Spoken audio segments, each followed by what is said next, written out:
Sir তাহলে আমরা গত দিনে আমরা আলোচনা করতেছিলাম যে কগনিটিভ ডোমেইনের ব্যাপারে, যে আমরা বলছিলাম যে আমরা ওবি আউটকাম বেস এডুকেশনের প্রথম হচ্ছে টার্গেট সেট করা।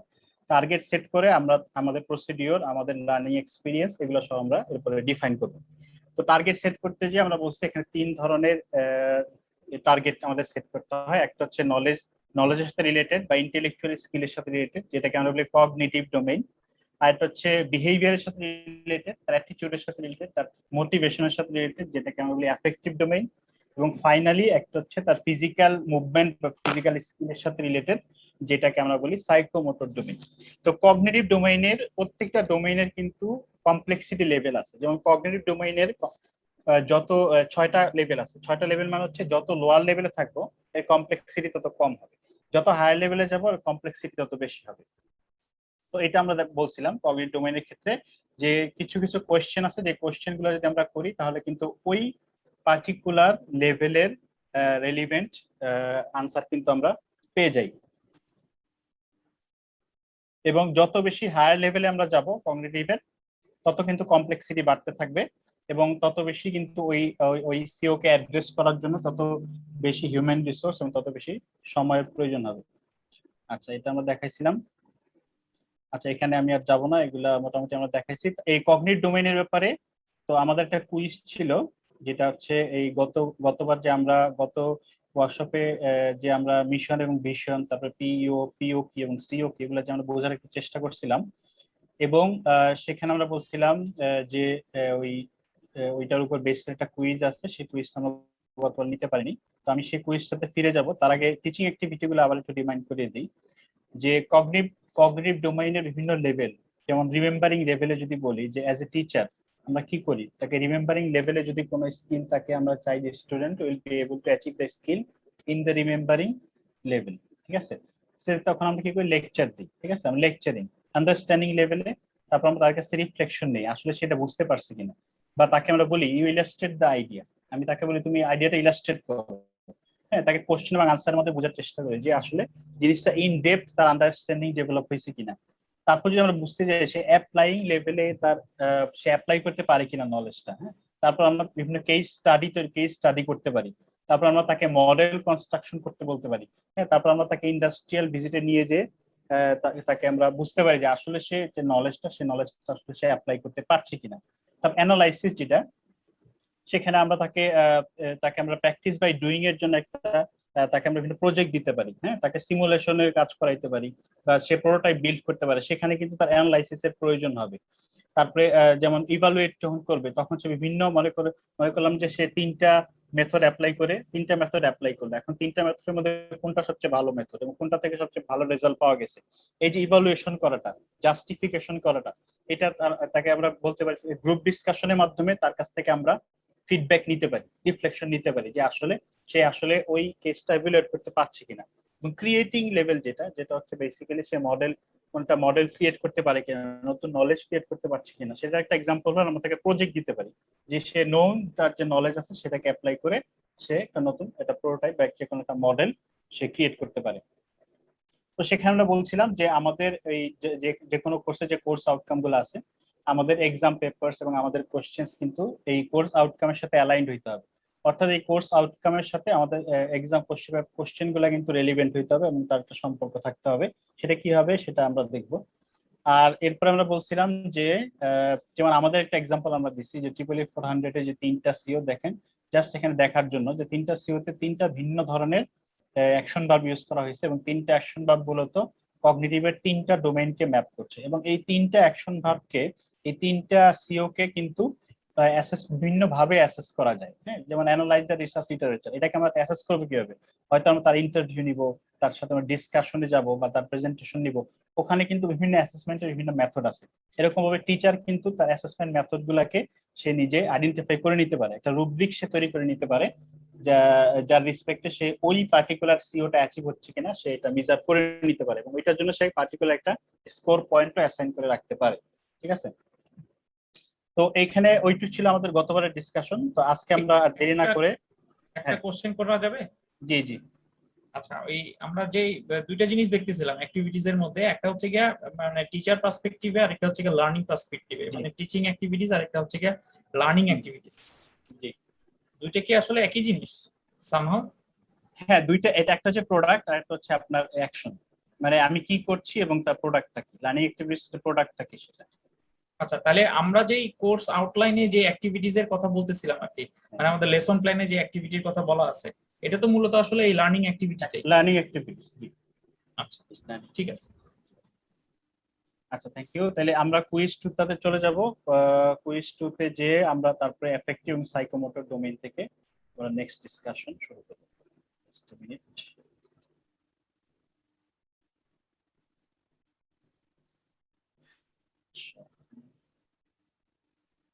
আচ্ছা, এখানে আপনাদের মেন্টিমিটার www.menti.com, আর উপরে একটা কোড দেওয়া আছে।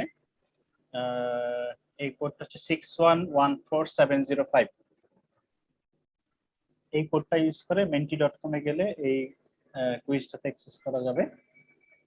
আমাদের 5টা কোশ্চেন আছে। ইনভিজিলেটর কে? স্যার আপনি স্যার অবভিয়াসলি আপনি স্যার। ইনভিজিলেটর পয়সা আছে ইনভিজিলেশনের জন্য? হাওয়া স্যার। গতবার পরীক্ষা ইনভিজিলেশন দিলাম শুক্রবারে, একবারে সকাল, তারপর সকালে 2 হাফ, বিকালে 2 হাফ, রাত্রে।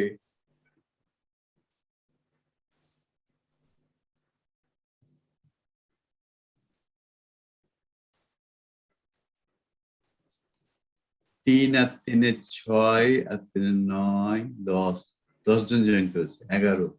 স্যার ডান দিকে নিচে দেখা যায় অ্যামাউন্টটা 13 জন স্যার। মেন্টিমিটার বরাবর একদম নিচের দিকে একটা ছোট্ট মানুষ আছে, তার উপর একটা অ্যামাউন্ট দেখাচ্ছে। 16 জন।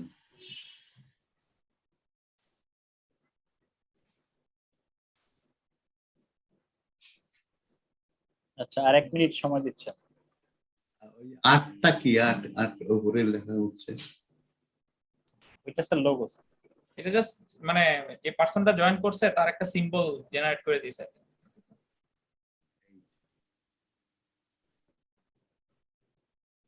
15 জন কেন, আমরা এখানে 34 জন আছি, সব 34 জনের মধ্যে অ্যাটলিস্ট 25-26 জন তো জয়েন হবে। 20 এর উপরে গেলে আমরা শুরু করব। এর সবাই মেকআপ পরীক্ষা দিবে। হারি আপ সবাই, হারি আপ। মেকআপ পরীক্ষা স্যার ফাইন আছে। আচ্ছা, তিন আছে। Hurry up. ঘুমের থেকে হেড স্যার শুরু করি। হেড স্যার ফাইন নিয়ে নিবে, কিন্তু মেকআপ পরীক্ষা চলবে না। স্যার আমি জয়েন করি, আমি তো নিজেই স্টুডেন্ট ভালো না। যাও, এটা তো বেনামি। বেনামি অ্যানোনিমাস, কেউ না দেখবে না। আসবে স্যার, আসবে লাস্টে যে না। স্কোর দিবেন না আপনি। নামটা চেঞ্জ করে দিলে আমি যাবে, একটু নাম দিয়ে দিন স্যার। দেখি কি অবস্থা। ডিএসইউ দিয়ে দিন স্যার, তাইলে জানাই আমি গেল। আমি আমি আমি রাতিলের নাম দেখে এই 21 হয়ে গেছে, যাক স্যার শেষ করি আলহামদুলিল্লাহ। স্যার, বিসমিল্লাহ। আচ্ছা, ঠিক আছে, আমরা তাহলে অ্যাক্সেস করছি। হ্যাঁ, প্রতিটা কোশ্চেন আনসার করার জন্য 30 সেকেন্ড সময় পাওয়া যাবে। Which of the following perfectly exemplify all three by Bloom's taxonomy domain? Cognitive, affective, psychomotor.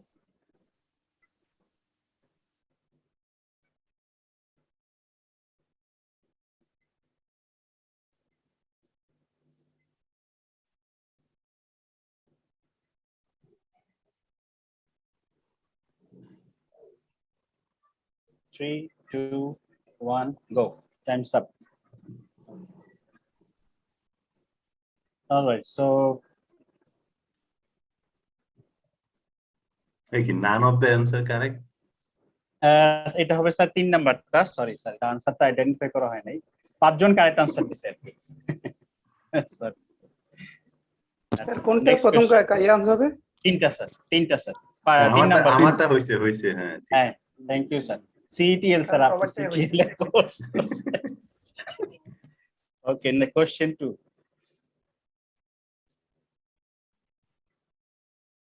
Which of the following is the correct sequence of developing outcomes? এটা একাধিকবার কিন্তু আমরা বলেছি, আশা করি এটা আপনারা পারবেন।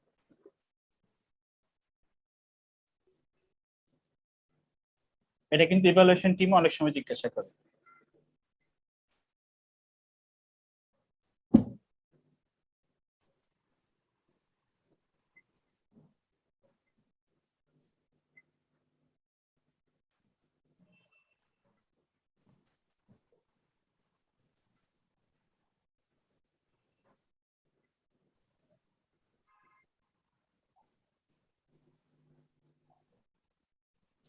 ওকে, most of the questions are correct. 12 জন কারেক্ট আনসার দিছে।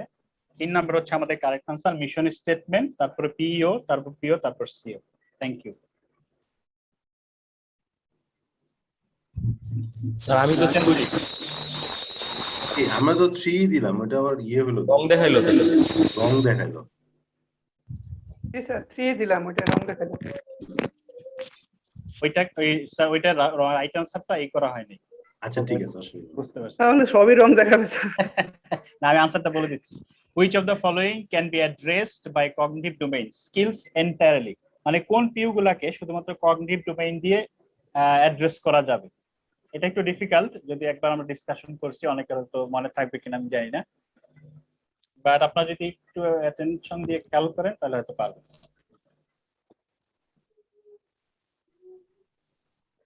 প্রশ্নগুলো ভালো।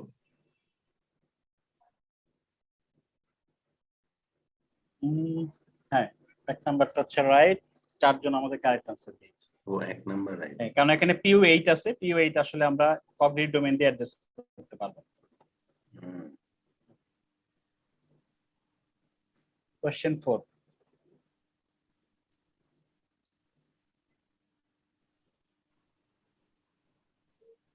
Which of the following outcome you think addresses PO8? PO8 means ethics. Ethics, commitment to professional ethics. কোন সিওটা এখানে এই পিও কে অ্যাড্রেস করবে বলে আপনি মনে করেন?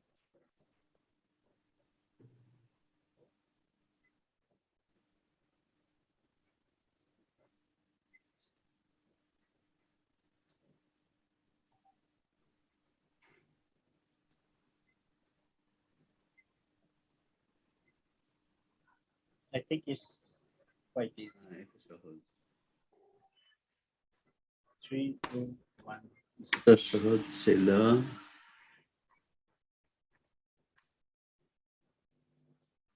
Okay, respecting people of diverse background is related to one's professional ethics. Next question and last question.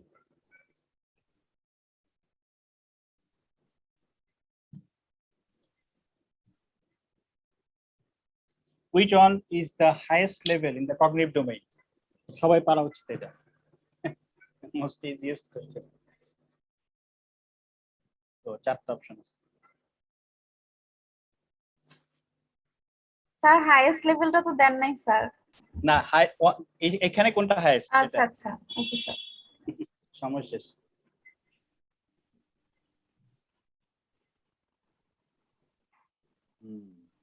Analyse. Okay, 10 John correct answer দিয়েছে। 2 জন option 5 দিয়ে, ওখানে কিছুই তো নাই, লেখা শুধু অপশন 5। অপশন 5টাই তো হাইয়েস্ট, তুমি তো জানো না এটা। স্যার দিছে মনে হয়। স্যার আমি স্যার দেখা যায় ভালো করছি স্যার। আমি তো তোমার নাম দিয়ে খেলছি। আমার 5টাই হয়েছিল। ও ফার্স্ট টেস্ট। ও সাত ফার্স্ট হয়েছে। না, কেমনে আমাদের তো রাইট অ্যান্সার ছিল আরো 2টা। এই আপনি স্যার সেকেন্ড হয়েছে স্যার। তাদের তো ভুলগুলো রাইট হইছে। জি স্যার, স্যার আমরা ভুলগুলো রাইট না, আমার প্রথমটা রং হইছে। স্যার আমাদের প্রথম দুইটা, প্রথম নাকি মাঝখানে দুইটা তো ভুল প্রথম দুইটা দেখাচ্ছে। সবাইকেই রং দেখাইছে। আচ্ছা, এইবার কেন বলে অ্যানসার যে করলে চ্যালেঞ্জ করলে ফি দিতে হবে? হ্যাঁ, অ্যানসার চ্যালেঞ্জ আপনি কনফার্ম। প্রথম 2টা স্যার গাফলা করছে, কোশ্চেন সেটার ঠিক হয় নাই। রেজাল্ট মনে উল্টা দেখাচ্ছে, আমার নামই তো দেখতেছি না। আর গতকাল তো স্যার সিলেবাসের বাইরে কোশ্চেন দিছিল। আরে আচ্ছা, দুই একটা তো স্যার, থাকবেই। এই দুটো থাকবে। ভালো। যাক, আমি রাতিলের মান রাখতে পারছি। ঠিক আছে স্যার, থ্যাংক ইউ স্যার। আচ্ছা, তাহলে আমাদের কি স্ক্রিনটা দেখা যাচ্ছে? হ্যাঁ, দেখা হ্যাঁ, যাচ্ছে, হ্যাঁ, দেখা যাচ্ছে। মানে ইয়ে হয়ে কুইজ আসছে। 2, কুইজ 2। আচ্ছা, বুঝতে পারছি। আমি মিনিট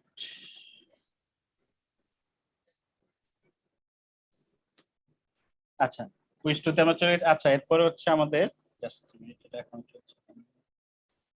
কগনিটিভ গেল, এফেক্টিভ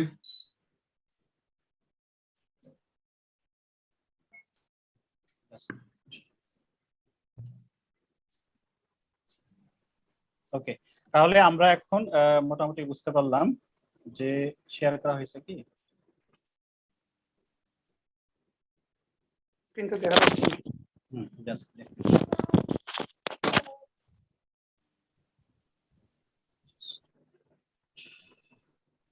আচ্ছা, তাহলে আমরা নেক্সট হচ্ছে আমাদের এফেক্টিভ ডোমেইন। এফেক্টিভ ডোমেইন হচ্ছে মূলত আমাদের একজন স্টুডেন্টের তার ফিলিংস, মোটিভেশন এবং ইমোশনের সাথে রিলেটেড। আমরা একবার অলরেডি এটা বলেছি। তো এখানে আমরা মোটামুটি দেখার চেষ্টা করব যে এফেক্টিভ ডোমেইন আসলে লেভেলগুলা কি এবং এফেক্টিভ ডোমেইনের আসলে কি কি এক্সাম্পল হতে পারে। কারণ এটা আমাদের একটা কোশ্চেন যে এফেক্টিভ ডোমেইন আমরা বুঝলাম is related two one feelings or related to one emotions. হ্যাঁ, কিন্তু এটার এক্সাম্পল গুলা কি হতে পারে এটা দেখলে কিন্তু আমাদের একটা আইডিয়া তৈরি হবে যে এফেক্টিভ ডোমেইনে আমাদের কোর্স আউটকাম গুলা, সরি আমাদের আউটকাম গুলা কিরকম হইতে পারে এবং সেইগুলোকে আমরা মেজার করি কিভাবে। আচ্ছা, তাহলে প্রথম হচ্ছে affective means it's emotional, it's relating to one's moods, it's related to one's feelings, attitudes and motivation. তাহলে এফেক্টিভ ডোমেইন আসলে জানতে চাচ্ছে অর এনশিওর করতে চাচ্ছে যে how much the student is emotionally charged or enthusiastic or motivated. এটা কিন্তু আমাদের এফেক্টিভ ডোমেইন কিন্তু এই জিনিসটাকে ইভালুয়েট করতে যাচ্ছে, এই টার্গেটটাকে সে মেজার করতে যাচ্ছে, এই দেখতে চাচ্ছে যে সে ইন্টেলেকচুয়াল স্কিল যেটা সে অ্যাচিভ করতেছে এটার পাশাপাশি তার আসলে মোটিভেশন লেভেলটা কোথায়। এফেক্টিভ ডোমেইনের অনেকগুলো নাম আছে, এর মধ্যে একটা হচ্ছে ফর এক্সাম্পল বিহেভিয়ার অবজেক্টিভ, মানে তার বিহেভিয়ারটা কিরকম, তার ফিলিংসটা কিরকম, তার ইমোশনস কিরকম, সে কিরকম এনথুজিয়াস্টিক কিনা, সে মোটিভেটেড কিনা, এই জিনিসটা হচ্ছে এফেক্টিভ ডোমেইনতে মেজার করা হয়। এবং এফেক্টিভ ডোমেইনে যে লেভেলগুলো আছে বেসিক্যালি এই লেভেলগুলো কিন্তু আসলে আমাদের তার মোটিভেশনের লেভেল। যত হায়ার এফেক্টিভ ডোমেইনে যত হায়ার লেভেলে যাই তত আসলে আমরা বোঝাই যে তার motivation level is very higher. So তার মোটিভেশন লেভেল যখন অনেক উঁচু হয় তার কিন্তু এটা কিন্তু তার বিভিন্ন ধরনের বিহেভিয়ারে, তার অ্যাটিটিউডে এটা কিন্তু প্রকাশ পায়। ঠিক আছে, সো এই ডোমেইনগুলো যে আমরা দেখি লেভেলগুলো দেখেন, সবচেয়ে নিচে হচ্ছে রিসিভিং, তারপর হচ্ছে রেসপন্ডিং, তারপর হচ্ছে ভ্যালুইং, তারপর অর্গানাইজিং, দেন ক্যারেক্টারাইজিং। এখানে দেখে হয়তো কিছু বোঝা যাচ্ছে না, বাট আমি এক্সাম্পল যখন আমরা দিব তখন কিন্তু এই জিনিসগুলো মোটামুটি ক্লিয়ার হবে। তবে ইন জেনারেল এই এফেক্টিভ ডোমেইন বলতে আমরা বুঝছি এই লেভেলগুলো হচ্ছে ইন এ সিঙ্গেল ওয়ার্ড তার মোটিভেশন লেভেল। অর্থাৎ নিচে থেকে যত উপরে আমরা যাব আমরা আসলে দেখতে, এটা বোঝাচ্ছে যে ওই গ্রাজুয়েটের ওই স্টুডেন্টের তার motivation level is getting higher, going to in a higher level. ঠিক আছে, তো এটার যেমন একটা এক্সাম্পল যদি আমরা দিই যে রিসিভিং, যে এক নাম্বার হচ্ছে আমাদের রিসিভিং লেভেল 1 অর্থাৎ A1 যেটাকে আমরা বলি রিসিভিং। রিসিভিং এর অনেক ধরনের ডেসক্রিপশন আছে, অনেক ধরনের সংজ্ঞা আছে, অনেক ধরনের ডেফিনিশন আছে। সবগুলাকে যদি আমরা একটা সিঙ্গেল লাইনে আমরা বটম লাইনটা নিয়ে আসি, তো বটম লাইনটা হবে students willingness to attend the phenomena, student willingness to attend N event. Student কি একটা ইভেন্টে অংশগ্রহণ করতে চাচ্ছে কিনা, স্টুডেন্ট কি একটা ফেনোমেনার মধ্যে অংশগ্রহণ করতে চাচ্ছে কিনা। এই ইভেন্ট হচ্ছে, এই ফেনোমেনা হচ্ছে তার কোর্স রিলেটেড, তার ক্লাস রিলেটেড, তার কারিকুলাম রিলেটেড। তার মধ্যে যদি সেই উইলিংনেসটা দেখা যায়, তার মধ্যে যদি তার ইচ্ছাটা থাকে, তাহলে আমরা বলি তার মোটিভেশন লেভেলটা হচ্ছে সবচেয়ে নিম্ন পর্যায়ের, যেটাকে আমরা বলি receiving level or A1 level. এটার ডেসক্রিপশন খুব সহজ, এটার এক্সাম্পল যেমন স্টুডেন্টটা ক্লাসে অ্যাটেন্টিভলি শোনে, পড়াশোনে অ্যাটেন্টিভলি সে লেকচারটা শোনে, দ্যাট মিন্স তার কিন্তু এই ক্লাসে অ্যাটেন্ড করার তার একটা মিনিমাম একটা পর্যায়ে, মিনিমাম একটা মোটিভেশন তার মধ্যে আছে, একটা উইলিংনেস তার মধ্যে আছে, because he listens to the class very attentively. So এটা কিন্তু এক ধরনের লেভেল অফ মোটিভেশন। তারপর যেমন student demonstrates an understanding of the importance of learning. হ্যাঁ, স্টুডেন্ট কিন্তু হয়তো দেখা যাচ্ছে যে জিনিসটা আমি পড়াচ্ছি এটার কিন্তু সে কিন্তু দেখাচ্ছে যে এইটার ইম্পর্টেন্সটা সে বুঝতে পারছে, এই ইম্পর্টেন্সটা সে বুঝতে পারছে। তাহলে আমরা এই জিনিসটাকে আমরা মেজার করবো কিভাবে? এই যে আমরা দুইটা বললাম, listens attentively, he demonstrate the students will be demonstrate an understanding of the importance of learning। তাহলে এইগুলাকে কিন্তু আমাদের এভাবে মানে মেজার করতে হবে। তো মেজার করার জন্য কিন্তু এই আমাদের যে এফেক্টিভ ডোমেইন কিন্তু মেজার করার জন্য বিভিন্ন পদ্ধতি আছে। ফর এক্সাম্পল কোয়ালিটেটিভ মেথড আছে, কিছু আছে কোয়ালিটেটিভ মেথড যেগুলোকে আমরা বলি সার্ভে, ফোকাস গ্রুপ ডিসকাশন, তারপরে আমরা বিভিন্ন ধরনের এই ধরনের যেমন চেকলিস্ট, এই ধরনের বিষয়গুলো ডিসকাশন গ্রুপ, এগুলা তৈরি করে কিন্তু আমরা বুঝতে পারবো যে আসলে ওই স্টুডেন্টটা কি ওই লার্নিং এর ইম্পর্টেন্স এর মানে সে কি লার্নিং এর দিকে ইম্পর্টেন্স দিচ্ছে কিনা, হ্যাঁ, সে কোর্সের মানে কন্টেন্ট বুঝতে পারছে কিনা, বা সে অ্যাক্টিভলি অ্যাটেন্ড করছে কিনা ক্লাসে, বা অ্যাক্টিভলি শুনছে কিনা, এই জিনিসগুলা কিন্তু আমরা কোয়ালিটেটিভলি স্টুডেন্টের এই জিনিসগুলা কিন্তু আমরা মেজার করতে পারবো। আরো যদি আমরা হায়ার লেভেলে যাই, যেটাকে আমরা বলি রেসপন্ডিং, যেটাকে আমরা বলি A2, এটাকে যদি আমরা একটা বটম লাইনে নিয়ে আসি, তাহলে আমরা বলবো যে active participation of the student. তো প্রিভিয়াস লেভেল ছিল, ছোট্ট একটা কোশ্চেন করা যাবে? Sure. আচ্ছা, ওই আগেরটাতে তাহলে কি ব্যাপারটা এরকম দাঁড়ালো, একটু আগে যে আমরা কুইজটা করলাম সেটাকে আমরা বলতে পারি যে রিসিভিং হইতে পারে এফেক্টিভ Exactly. ডোমেইনে? এক্স্যাক্টলি আমরা বলতে পারি। মানে এটাই আমাদের অ্যাক্টিভিটিটা হইতে পারে, তাই না? হ্যাঁ হ্যাঁ হ্যাঁ, রাইট। আচ্ছা আচ্ছা, এটা আমাদের কিন্তু এক ধরনের আমাদের এফেক্টিভ ডোমেইনই কিন্তু এক ধরনের আমাদের তার আউটকাম বা অ্যাক্টিভিটি বা অবজেক্টিভ। আর রেসপন্ডিং লেভেল যেটা, রেসপন্ডিং এটা এক ধরনের অবজেক্টিভ, এক ধরনের মোটিভেশন লেভেল, যেটাকে আমরা বলি A2। এটা কিন্তু স্লাইটলি হায়ার, আপনি দেখলে বুঝতে পারবেন। এটার বটম লাইনটা হচ্ছে active participation of the student. প্রিভিয়াসটা কি ছিল? Willingness of the student to attend a phenomena, তার উইলিংনেস আছে। 2 নাম্বারটা হচ্ছে এখন সে অ্যাক্টিভলি পার্টিসিপেট করছে। এখন অ্যাক্টিভলি পার্টিসিপেট করার মানে কি? মানে অনেক কিছু দিয়ে কিন্তু আমরা বুঝতে পারি যে একটা স্টুডেন্ট অ্যাক্টিভলি একটা ক্লাসে বা একটা ইভেন্টে, একটা ফেনোমেনায় সে পার্টিসিপেট করছে। For example, he is completing an assignment, সে কিন্তু আমি যে অ্যাসাইনমেন্টটা দিলাম সেই অ্যাসাইনমেন্টটা সে কমপ্লিট করবে। সো এই অ্যাসাইনমেন্টে যখন রুব্রিক্স তৈরি করছি আমরা, সেই অ্যাসাইনমেন্টের রুব্রিক্স এর ভিতরে কিন্তু থাকতে পারে যে সে অ্যাসাইনমেন্টটা পুরোপুরি কমপ্লিট করছে। সো এইটা কিন্তু এক ধরনের এফেক্টিভ ডোমেইনে তার এক ধরনের অ্যাচিভমেন্ট, ঠিক আছে? সো এরপরে যেমন for example, he participates in the class discussion. অনেক স্টুডেন্ট আছে ক্লাসে থাকে, সবাই কিন্তু ডিসকাশনে পার্টিসিপেট করে না।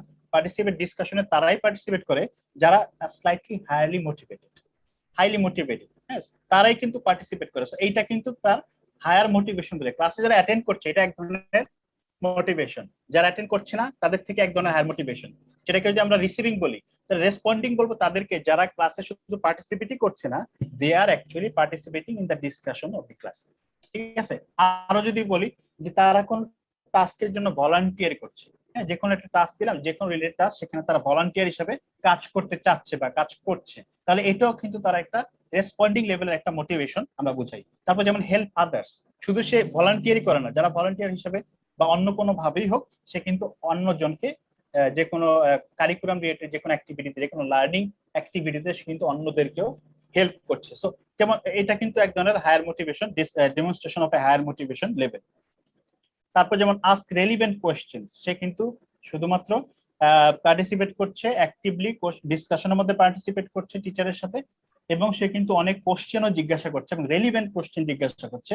এই জিনিসটা demonstrate that he has a higher motivation level, অর্থাৎ A2 তে তার একটা অ্যাচিভমেন্ট আছে, ঠিক আছে? তো এই দুইটা বোঝাচ্ছে যে A1 and A2 বেসিক্যালি বোঝাচ্ছে যে his or she is not only attending the class, is also participating in the discussion in the class, and also asking relevant questions to the teachers, and also he is helping others to learn to understand the material. তো এই যে এই দুইটাকে আমরা বলতে পারি A1 এবং A2। তার মানে এই A1 A2 কে যদি যোগ করি তাহলে কিছু কি ফিচার আমরা পাই, যেমন সে ক্লাসে অ্যাটেনশন দেয়, তাই সে দেখে আসলে কে হু ইজ টকিং, সে টিচারের দিকে তাকায়, কথা শুনে, সে ক্লাসের মধ্যে কথা বলে না, সে কোশ্চেন আস্ক করে, সে টিচারের ডিরেকশনকে ফলো করে, এবং সে ভিজুয়ালাইজ করার চেষ্টা করে আসলে তাকে কি বলা হচ্ছে। সো এই দুইটাকে যদি কম্বাইন করি তাহলে কিন্তু একজন স্টুডেন্টের মধ্যে এই বৈশিষ্ট্যগুলা যদি আমরা তার মধ্যে দেখতে পাই, তাহলে কিন্তু আমরা বলতে পারবো তার A1 এবং A2 লেভেলের অ্যাচিভমেন্ট আছে, ঠিক আছে? তাহলে এই যে এইগুলো আমরা মেজারও করতে পারি, ঠিক আছে? আচ্ছা, তাহলে এরপর যদি আসি আমরা A3 তে, A3 হচ্ছে ভ্যালুইং হচ্ছে আরো হায়ার লেভেলের মোটিভেশন, অর্থাৎ ইন্টারনালাইজেশন ফর ইমপ্রুভিং। এটাকে যদি আমরা সংক্ষিপ্ত এক কথায় বলি, যে তার মধ্যে বাংলা যদি করি আমরা, যে ইমপ্রুভ করাটা এটা তার নেচার, তার ক্যারেক্টার, সে ইমপ্রুভ করতে চাচ্ছে, he wants to improve, his understanding, his knowledge, his learning, everything. So যেমন এক্সাম্পল যদি আমরা দেই, ডেমনস্ট্রেট এ পজিটিভ প্রবলেম সলভিং অ্যাটিটিউড। যেমন টিচার যদি ক্লাসে একটা প্রবলেম দেয়, সে প্রবলেমটাকে কিন্তু বলছে স্যার এটা আমি করতে পারবো না, আর অন্য একজন সে কি করছে, সে কিন্তু প্রবলেমটা নিয়ে সলভিং করার চেষ্টা করছে, সে প্রবলেমটা করতে বসে গেছে, অ্যাক্টিভলি সে করছে এবং এটাকে সলভিং করার সে একটা চেষ্টা করছে। So he is demonstrating A positive problem solving attitude, this A type of outcome, ঠিক আছে?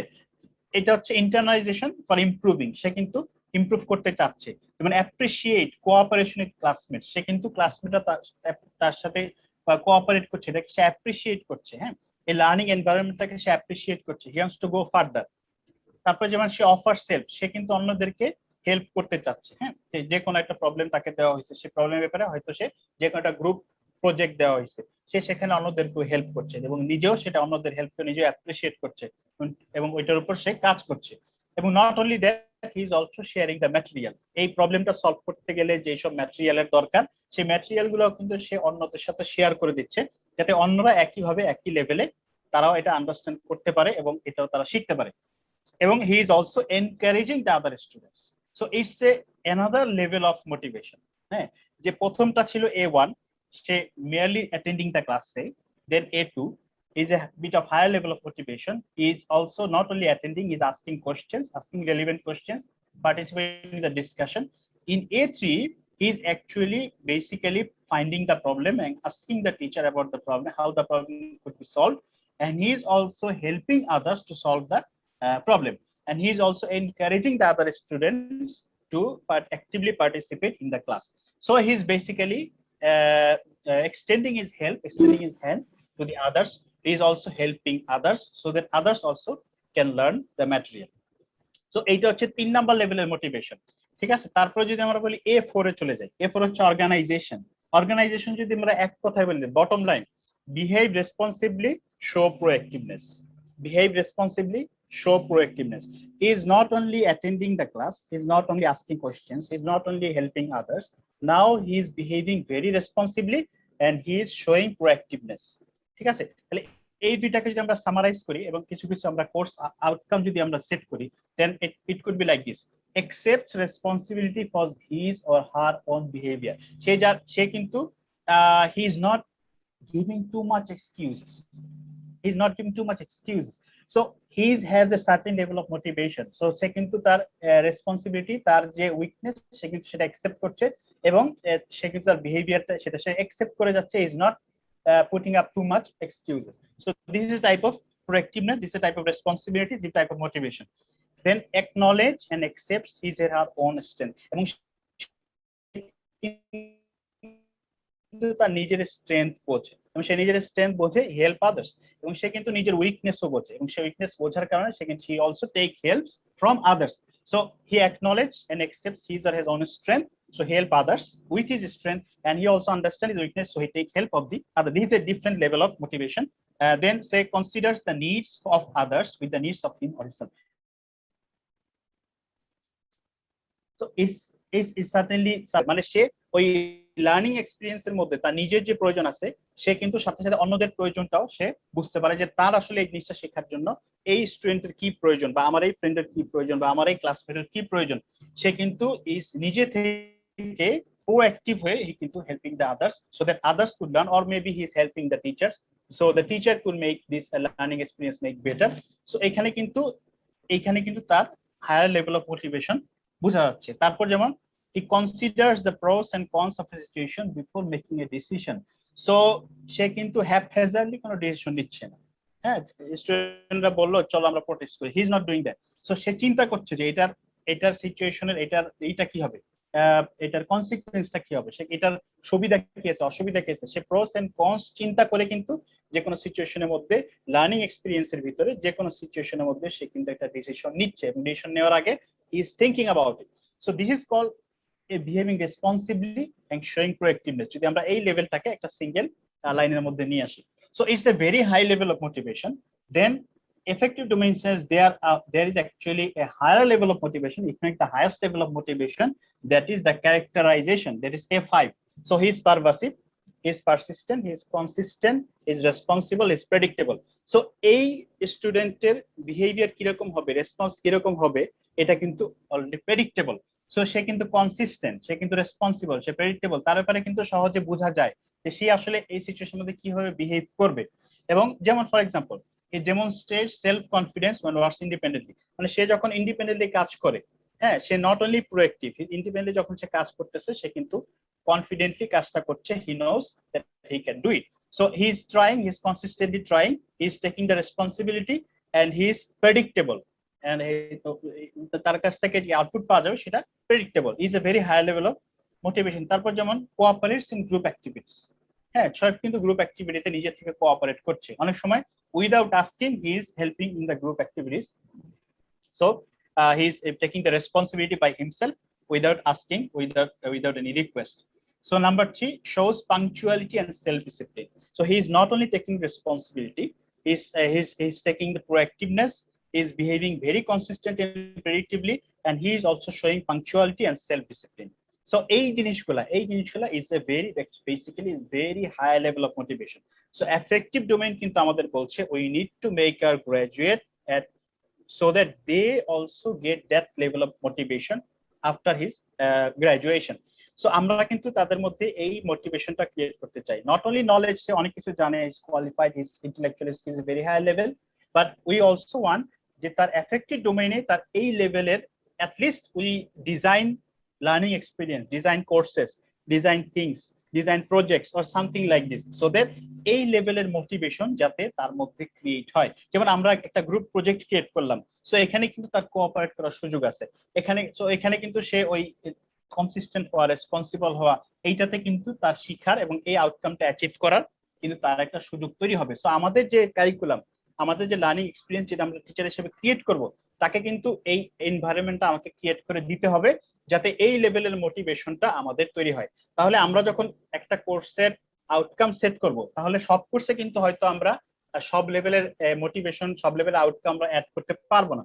হয়তো সব কোনো কোর্সে পারবোই না, আবার কোনো কোর্সে পারবো, বা হয়তো কোনোটা কোর্সের সাথে কোনো সম্পর্কই থাকবে না, সেটা হয়তো একটা কো কারিকুলার অ্যাক্টিভিটিস। এটা কো কারিকুলার অ্যাক্টিভিটিস এর মাধ্যমে হয়তো আমরা কোঅপারেশন গ্রুপ অ্যাক্টিভিটি জিনিসটাকে হয়তো আমরা ফর এক্সাম্পল আমরা তাদের মধ্যে নিয়ে আসার চেষ্টা করব। সো বিভিন্ন ভাবে আমরা কিন্তু এটা এখন টিচারদের ওইটি সংশ্লিষ্ট প্রোগ্রাম যারা টিচার আছে তারা এটাকে ডিজাইন করবে যে আসলে কি কি লার্নিং এক্সপিরিয়েন্সের মধ্যে কি কি জিনিস, কি কি কম্পোনেন্ট নিয়ে আসলে যে আমরা আমাদের স্টুডেন্টদেরকে হাইলি মোটিভেট করতে পারবো। It not only necessary that a course মধ্যে হইতে হবে, it can be any co-curricular activities, it can be an extracurricular activities that probably হয়তো সেই extracurricular activitiesটা আমাদের কোনো স্কোরিং পয়েন্টে যাচ্ছে না, হয়তো আমাদের একটা কোর্সে আমরা যদি বলি 100 মার্ক, ওই 100 মার্কের হয়তো আউটকাম ভিতরে নাই, কিন্তু আমরা একটা কো-কারিকুলার অ্যাক্টিভিটি ডিজাইন করছি, যেই কো-কারিকুলার অ্যাক্টিভিটি দিয়ে বেসিক্যালি সেই কো-কারিকুলার অ্যাক্টিভিটি করে আমরা একটা সার্ভে করলাম, সেই সার্ভে করে আমরা দেখালাম যে দেখো এই সার্ভে করে আমরা দেখলাম যে স্টুডেন্টরা কিন্তু একটা সার্টেন লেভেলে A5 তারা অর্জন করেছে। নট নেসেসারি যে আমাদের কোর্স দিয়ে সেটা করতে হবে, বা এক্সট্রা কারিকুলার অ্যাক্টিভিটি আমরা ডিজাইন করলাম যেখানে পাংচুয়ালিটি এবং সেলফ ডিসিপ্লিন শো করার একটা জায়গা আছে, তো সেখানে আমরা ডিজাইন করে তাদেরকে এটা করালাম, করি একটা সার্ভে রিপোর্ট করলাম, একটা রিপোর্ট নিলাম বা একটা সার্ভে করলাম, সার্ভে করে দেখলাম একটা চেকলিস্ট তৈরি করলাম যেখানে আমরা দেখালাম যে এই কাজটা করে কিন্তু তাকে আমরা পাংচুয়ালিটি এবং সেলফ ডিসিপ্লিনের একটা পর্যায় বা A5 অ্যাচিভ করার একটা সুযোগ আমি কিন্তু তাদেরকে করে দিয়েছি। তো এখানে যেমন আমি এখানে আরো কিছু এক্সাম্পল আছে যে অ্যাকশন মানে এফেক্টিভ ডোমেইনে কিছু outcome, example of an outcome, যেমন showing ethical traits at an open shop with no shopkeepers or self service shop, তবে আমরা এখানে কোনো যেমন সে এথিক্যাল ট্রেড দেখাচ্ছে, এটা এক ধরনের আউটকাম হতে পারে। হ্যাঁ, তারপর যেমন he is কমপ্লাইং with the code of ethics, it's type of effective domain outcome, ঠিক আছে। তারপর যেমন joining fire safety training, he is joining A fire safety training, so it's type of effective domain outcome. তারপর যেমন appreciating, respecting people of diverse background is type of effective domain outcome. Believing in the value of lifelong learning, so you see it is getting higher, মানে কিন্তু motivation level, higher motivation লেভেলের দিকে যাচ্ছে। It's an example, আমরা বলছি না এটা আমরা আমাদের প্রোগ্রামের কোনো কোর্স থেকে নিয়েছি, it's an example, then we can do that, যে believing in the value of lifelong learning it's type of outcome. So এইটাকে কিন্তু আমরা মেজার করার একটা ব্যবস্থা করতে পারি, বা এটা আমাদের প্রজেক্টের মাধ্যমে করতে পারি, আমাদের আইডিপির মাধ্যমে করতে পারি, বা যে কোনো ভাবে কো কারিকুলার বা এক্সট্রা কারিকুলার কোর্স আমরা এক্সট্রা অ্যাক্টিভিটি ডিজাইন করে আমরা কিন্তু এগুলো অ্যাচিভ করার চেষ্টা করতে পারি। Then developing aptitude for applied physics, so এইটা কিন্তু আমাদের কোর্সের সাথে রিলেটেড, সম্পর্কিত। হ্যাঁ, তারপর যেমন আমাদের কোর্স থেকে আমি দুইটা দেখাই, justify engineering management principles and economic decision making during his or her research or project work, এখানে ইঞ্জিনিয়ারিং ম্যানেজমেন্ট প্রিন্সিপাল এবং ইকোনমিক ডিসিশন মেকিং এ কিন্তু সে কন্ট্রিবিউট করবে, এবং এটা কিন্তু এফেক্টিভ ডোমেইনের একটা লেভেলের সাথে আমরা ইজিলি রিলেট করতে পারবো, কারণ এটা করতে গেলে তার কিন্তু he needs to be proactive, he needs to understand the he needs to be consistent, he needs to be pervasive, এই ধরনের কিন্তু একটা রিলেশন আমরা এটার সাথে করতে পারি। যেমন he follow the standard health and safety practices in conducting the experimental investigations, এখানেও কিন্তু তার তার একটা মোটিভেশন দরকার আছে, তার একটা আন্ডারস্ট্যান্ডিং দরকার আছে, তার একটা কি বলবো পার্টিসিপেশন দরকার আছে। এবং এখানে কিন্তু এটার সাথে আমরা এফেক্টিভ ডোমেইন একটা লেভেলকে আমরা সে A2 কে আমরা বলতে পারি যে he is achieving A2 to some degree. Then সে act as an team member or team leader. So team member এবং টিম লিডার হিসেবে যদি সে কাজ করতে চায়, তার মধ্যে একটা মোটিভেশন থাকতে হবে, তার A4 থাকতে হবে at least. He should be proactive to work as a team member or team leader. হ্যাঁ, টিম লিডার হইতে হলে তার অ্যাটলিস্ট A4 থাকতে হবে। হ্যাঁ, টিম মেম্বার হিসেবে কাজ করতে হলে তার অ্যাটলিস্ট A4 থাকতে হবে। হ্যাঁ, এই যে টাইপ, এই যে প্রোঅ্যাক্টিভনেস থাকতে হবে, তাহলে সে তাহলে সে বলতে পারবো সে আসলে A4 অ্যাচিভ করছে। তাহলে এটা কিন্তু এক ধরনের আমাদের কোর্সের একটা আউটকাম। সো এইটা দিয়ে কিন্তু আমরা এফেক্টিভ ডোমেইন একটা লেভেলকে আমরা অ্যাড্রেস করতে পারি এবং বলতে পারি যে এই জিনিসটাকে সে অ্যাচিভ করছে। তাহলে কি কি ধরনের অ্যাসেসমেন্ট স্ট্র্যাটেজি আছে? ফর এক্সাম্পল, আমরা বিভিন্ন ধরনের মডেল বিহেভিয়ার করতে পারি। আপনারা দেখছেন যে আমাদের ক্লাসে কিন্তু অলরেডি কিছু মডেল বিহেভিয়ার অলরেডি সেট করা আছে ক্লাসরুমে। তারপর যেমন চেক লিস্ট আছে। হ্যাঁ, আমরা ইনস্ট্রাক্টর সার্ভে করতে পারি। হ্যাঁ, আমরা অবজারভেশন করতে পারি, ইন্টারভিউ নিতে পারি, ফোকাস গ্রুপ ডিসকাশন করতে পারি। ফোকাস গ্রুপ ডিসকাশন মিন্স আমরা দুইটা গ্রুপ করে দিব, একজন মডারেটর থাকবে, কিন্তু মডারেটর তার নিজের কোনো অপিনিয়ন দিবে না, দুইটা গ্রুপ নিজেদের মধ্যে ডিসকাস করবে। হ্যাঁ, কিন্তু মডারেটর এখানে শুধু মডারেট করবে, he will not give any opinion. Teacher is a moderator.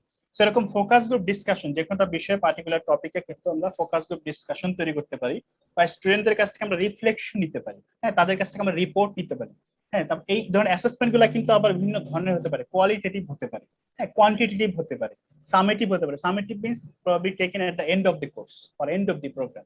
Formative means যেটা কোর্সের মাঝখানেই নেওয়া হবে, বা ডেইলি নেওয়া হবে, বা উইকলি নেওয়া হবে, বা ফোর্টনাইটলি নেওয়া হবে।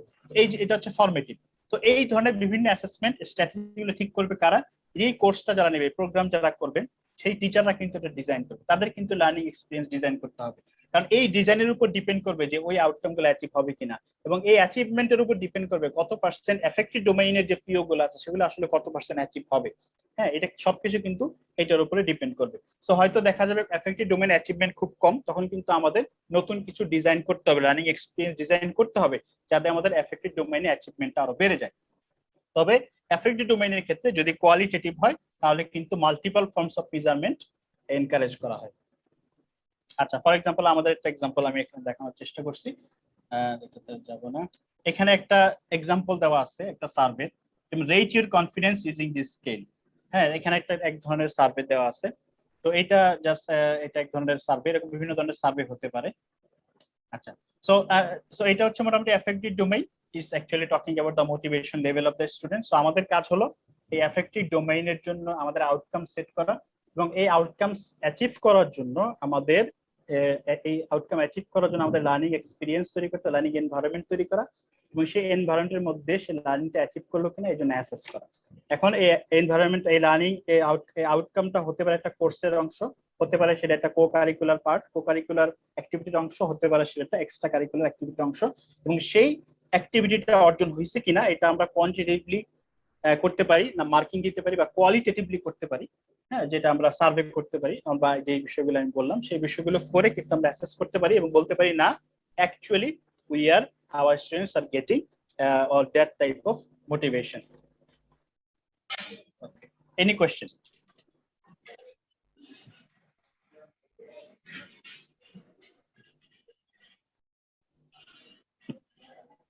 কোনো কোশ্চেন কি আছে? ওকে, আচ্ছা, তাহলে আমাদের নেক্সট হচ্ছে আমাদের সাইকোমোটর ডোমেইন। সো সাইকোমোটর আমরা বলছি। Hello Ratil sir. স্যার বলেন স্যার। তো স্যার যে আচ্ছা, এফেক্টিভ ডোমেইন গুলো কি আমাদের সায়েন্সের থেকে কি ওই বিজনেস বা ল এইসব ডিপার্টমেন্টে কি বেশি যায় এটা? আমাদের স্যার কোশ্চেনটা শুনি নাই। স্যার শোনা যাচ্ছে আমাকে? আনিস, আপনি একটু অফ করেন মাইকটা অফ করেন। Hello sir. হ্যাঁ স্যার বলেন স্যার। স্যার শুনতে পাচ্ছি কি স্যার, এই যে এফেক্টিভ ডোমেইন, হ্যাঁ জি, এটা কি আমাদের সায়েন্স ফ্যাকাল্টি থেকে এটা কি ওই বিজনেস বা ল, হিউম্যানিটিজ এইসব সাবজেক্ট কি বেশি চলে নাকি? এফেক্টিভ স্যার, এটা আসলে আমাদের একটা পার্টিকুলার লেভেলে আমাদের অ্যাটেইন করতে হবে। এখন বেশি যায় কিনা কিছুটা মোটিভেশন তো আসলে সব ডিপার্টমেন্টে সব প্রোগ্রামে দরকার আছে, তবে হয়তো আমাদের জন্য সেই এনভায়রনমেন্টটা ক্রিয়েট করা একটু কঠিন, কম্পারেটিভলি হয়তো ওদের জন্য একটু সহজ। সেটা অ্যাচিভ করার জন্য যে এনভায়রনমেন্টটা ক্রিয়েট করা, এটা হয়তো তাদের জন্য একটু comparatively easier. Okay, sir, please go on.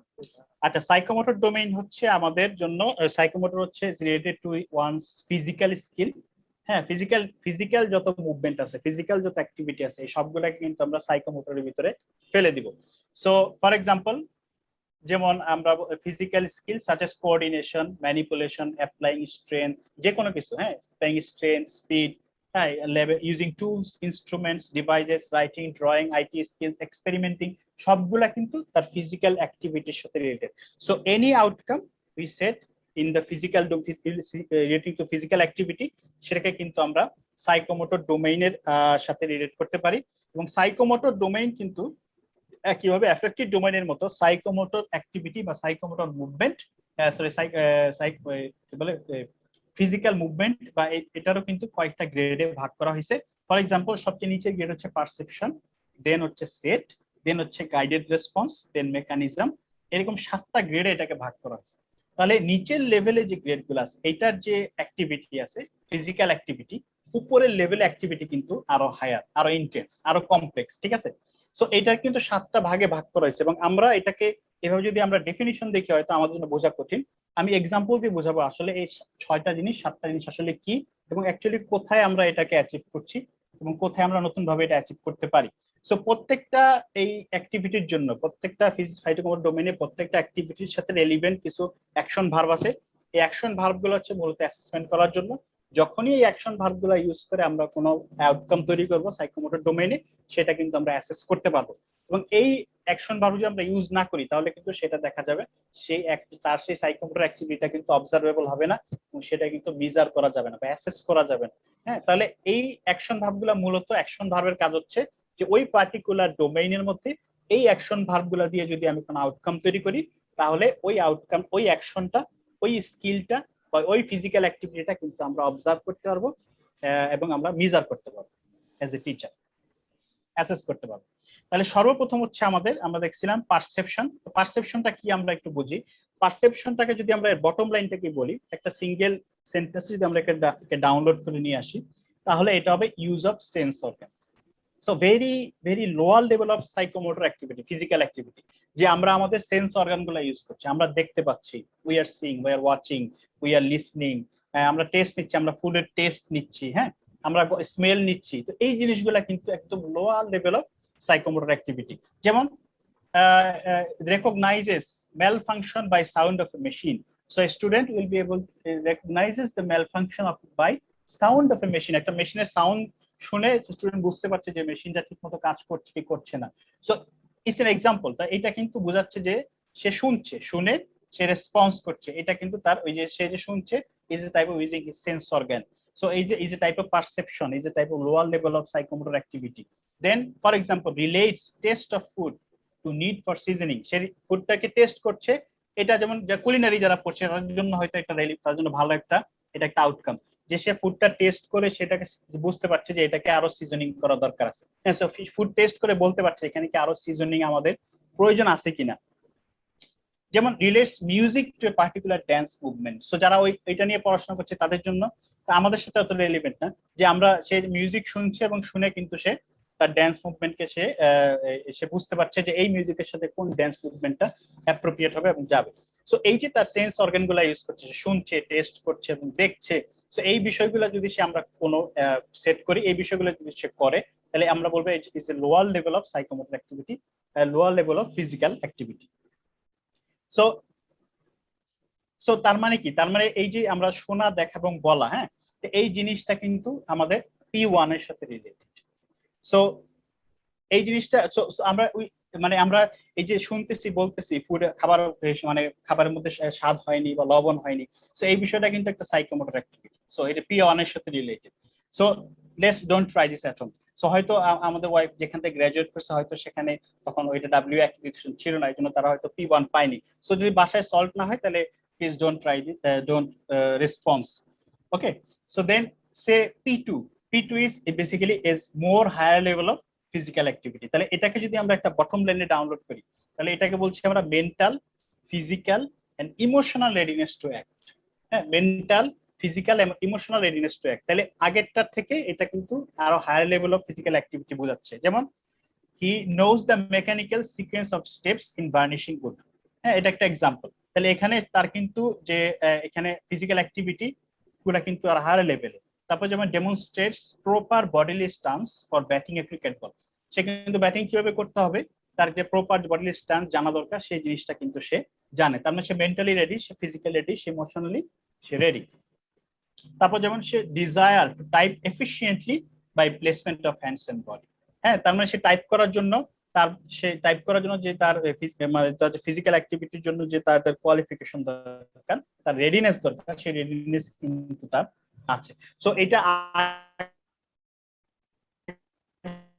আগেরটার সাথে কম্পেয়ার করলে দেখা যায় আগেরটা ছিল merely using the sense organ, আর এখানে কিন্তু তার বলে আমরা সেটাকে বলি আমরা P2। যেমন এখানে for example, so this an example যেটা he is actually involving in a P2 activity, he is ready mentally physically যে সে বলটাকে প্লে করার জন্য প্রপার বডি স্ট্যান্স তার আছে। আচ্ছা, আরো যদি উপরের দিকে যাই, গাইডেড রেসপন্স যেটাকে আমরা বলি P3।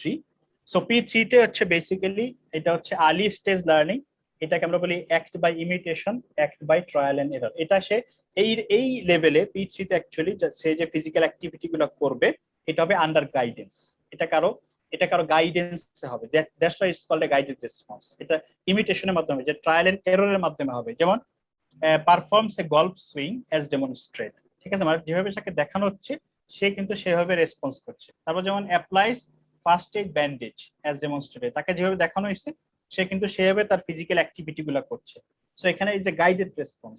তারপর যেমন determines best physical manipulation of objects in a sequence for preparing meal. তাহলে এই মিলটাকে প্রিপেয়ার করার জন্য ফিজিক্যাল ম্যানিপুলেশনের জন্য কিভাবে অবজেক্ট গুলাকে ফিজিক্যালি ম্যানিপুলেট করবে, সে ক্রোকারিজ গুলাকে ম্যানিপুলেট করবে, যে ইনগ্রেডিয়েন্টস গুলাকে কিভাবে ম্যানিপুলেট করবে, এই জিনিসগুলা সে কিন্তু সে করতে পারবে। এবং এটা হচ্ছে বেসিক্যালি একটা ট্রায়াল এন্ড এররের মাধ্যমে সে করবে, এবং সেটা ইমিটেশন করবে বা তাকে গাইড করা হবে, সে সেভাবে এটা দেখে দেখে সে করবে। So it's a type of physical activity which we call guided response, যেখানে স্টুডেন্ট হচ্ছে ট্রায়াল এন্ড এররের মাধ্যমে শিখছে অথবা কাউকে অনুসরণ করে সে শিখছে।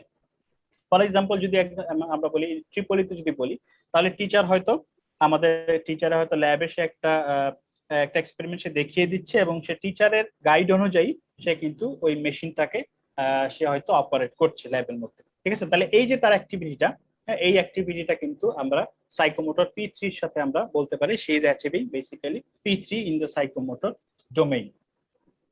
এছাড়া আরো উপরে লেভেলে যদি যাই, P4 এ যদি যাই, movements and acts with some confidence and proficiency. P4 বলছে যে এখানে সে যে ফিজিক্যাল অ্যাক্টিভিটি গুলো করছে, এই ফিজিক্যাল অ্যাক্টিভিটির মধ্যে তার কনফিডেন্স আছে, তার প্রফিসিয়েন্সি আছে।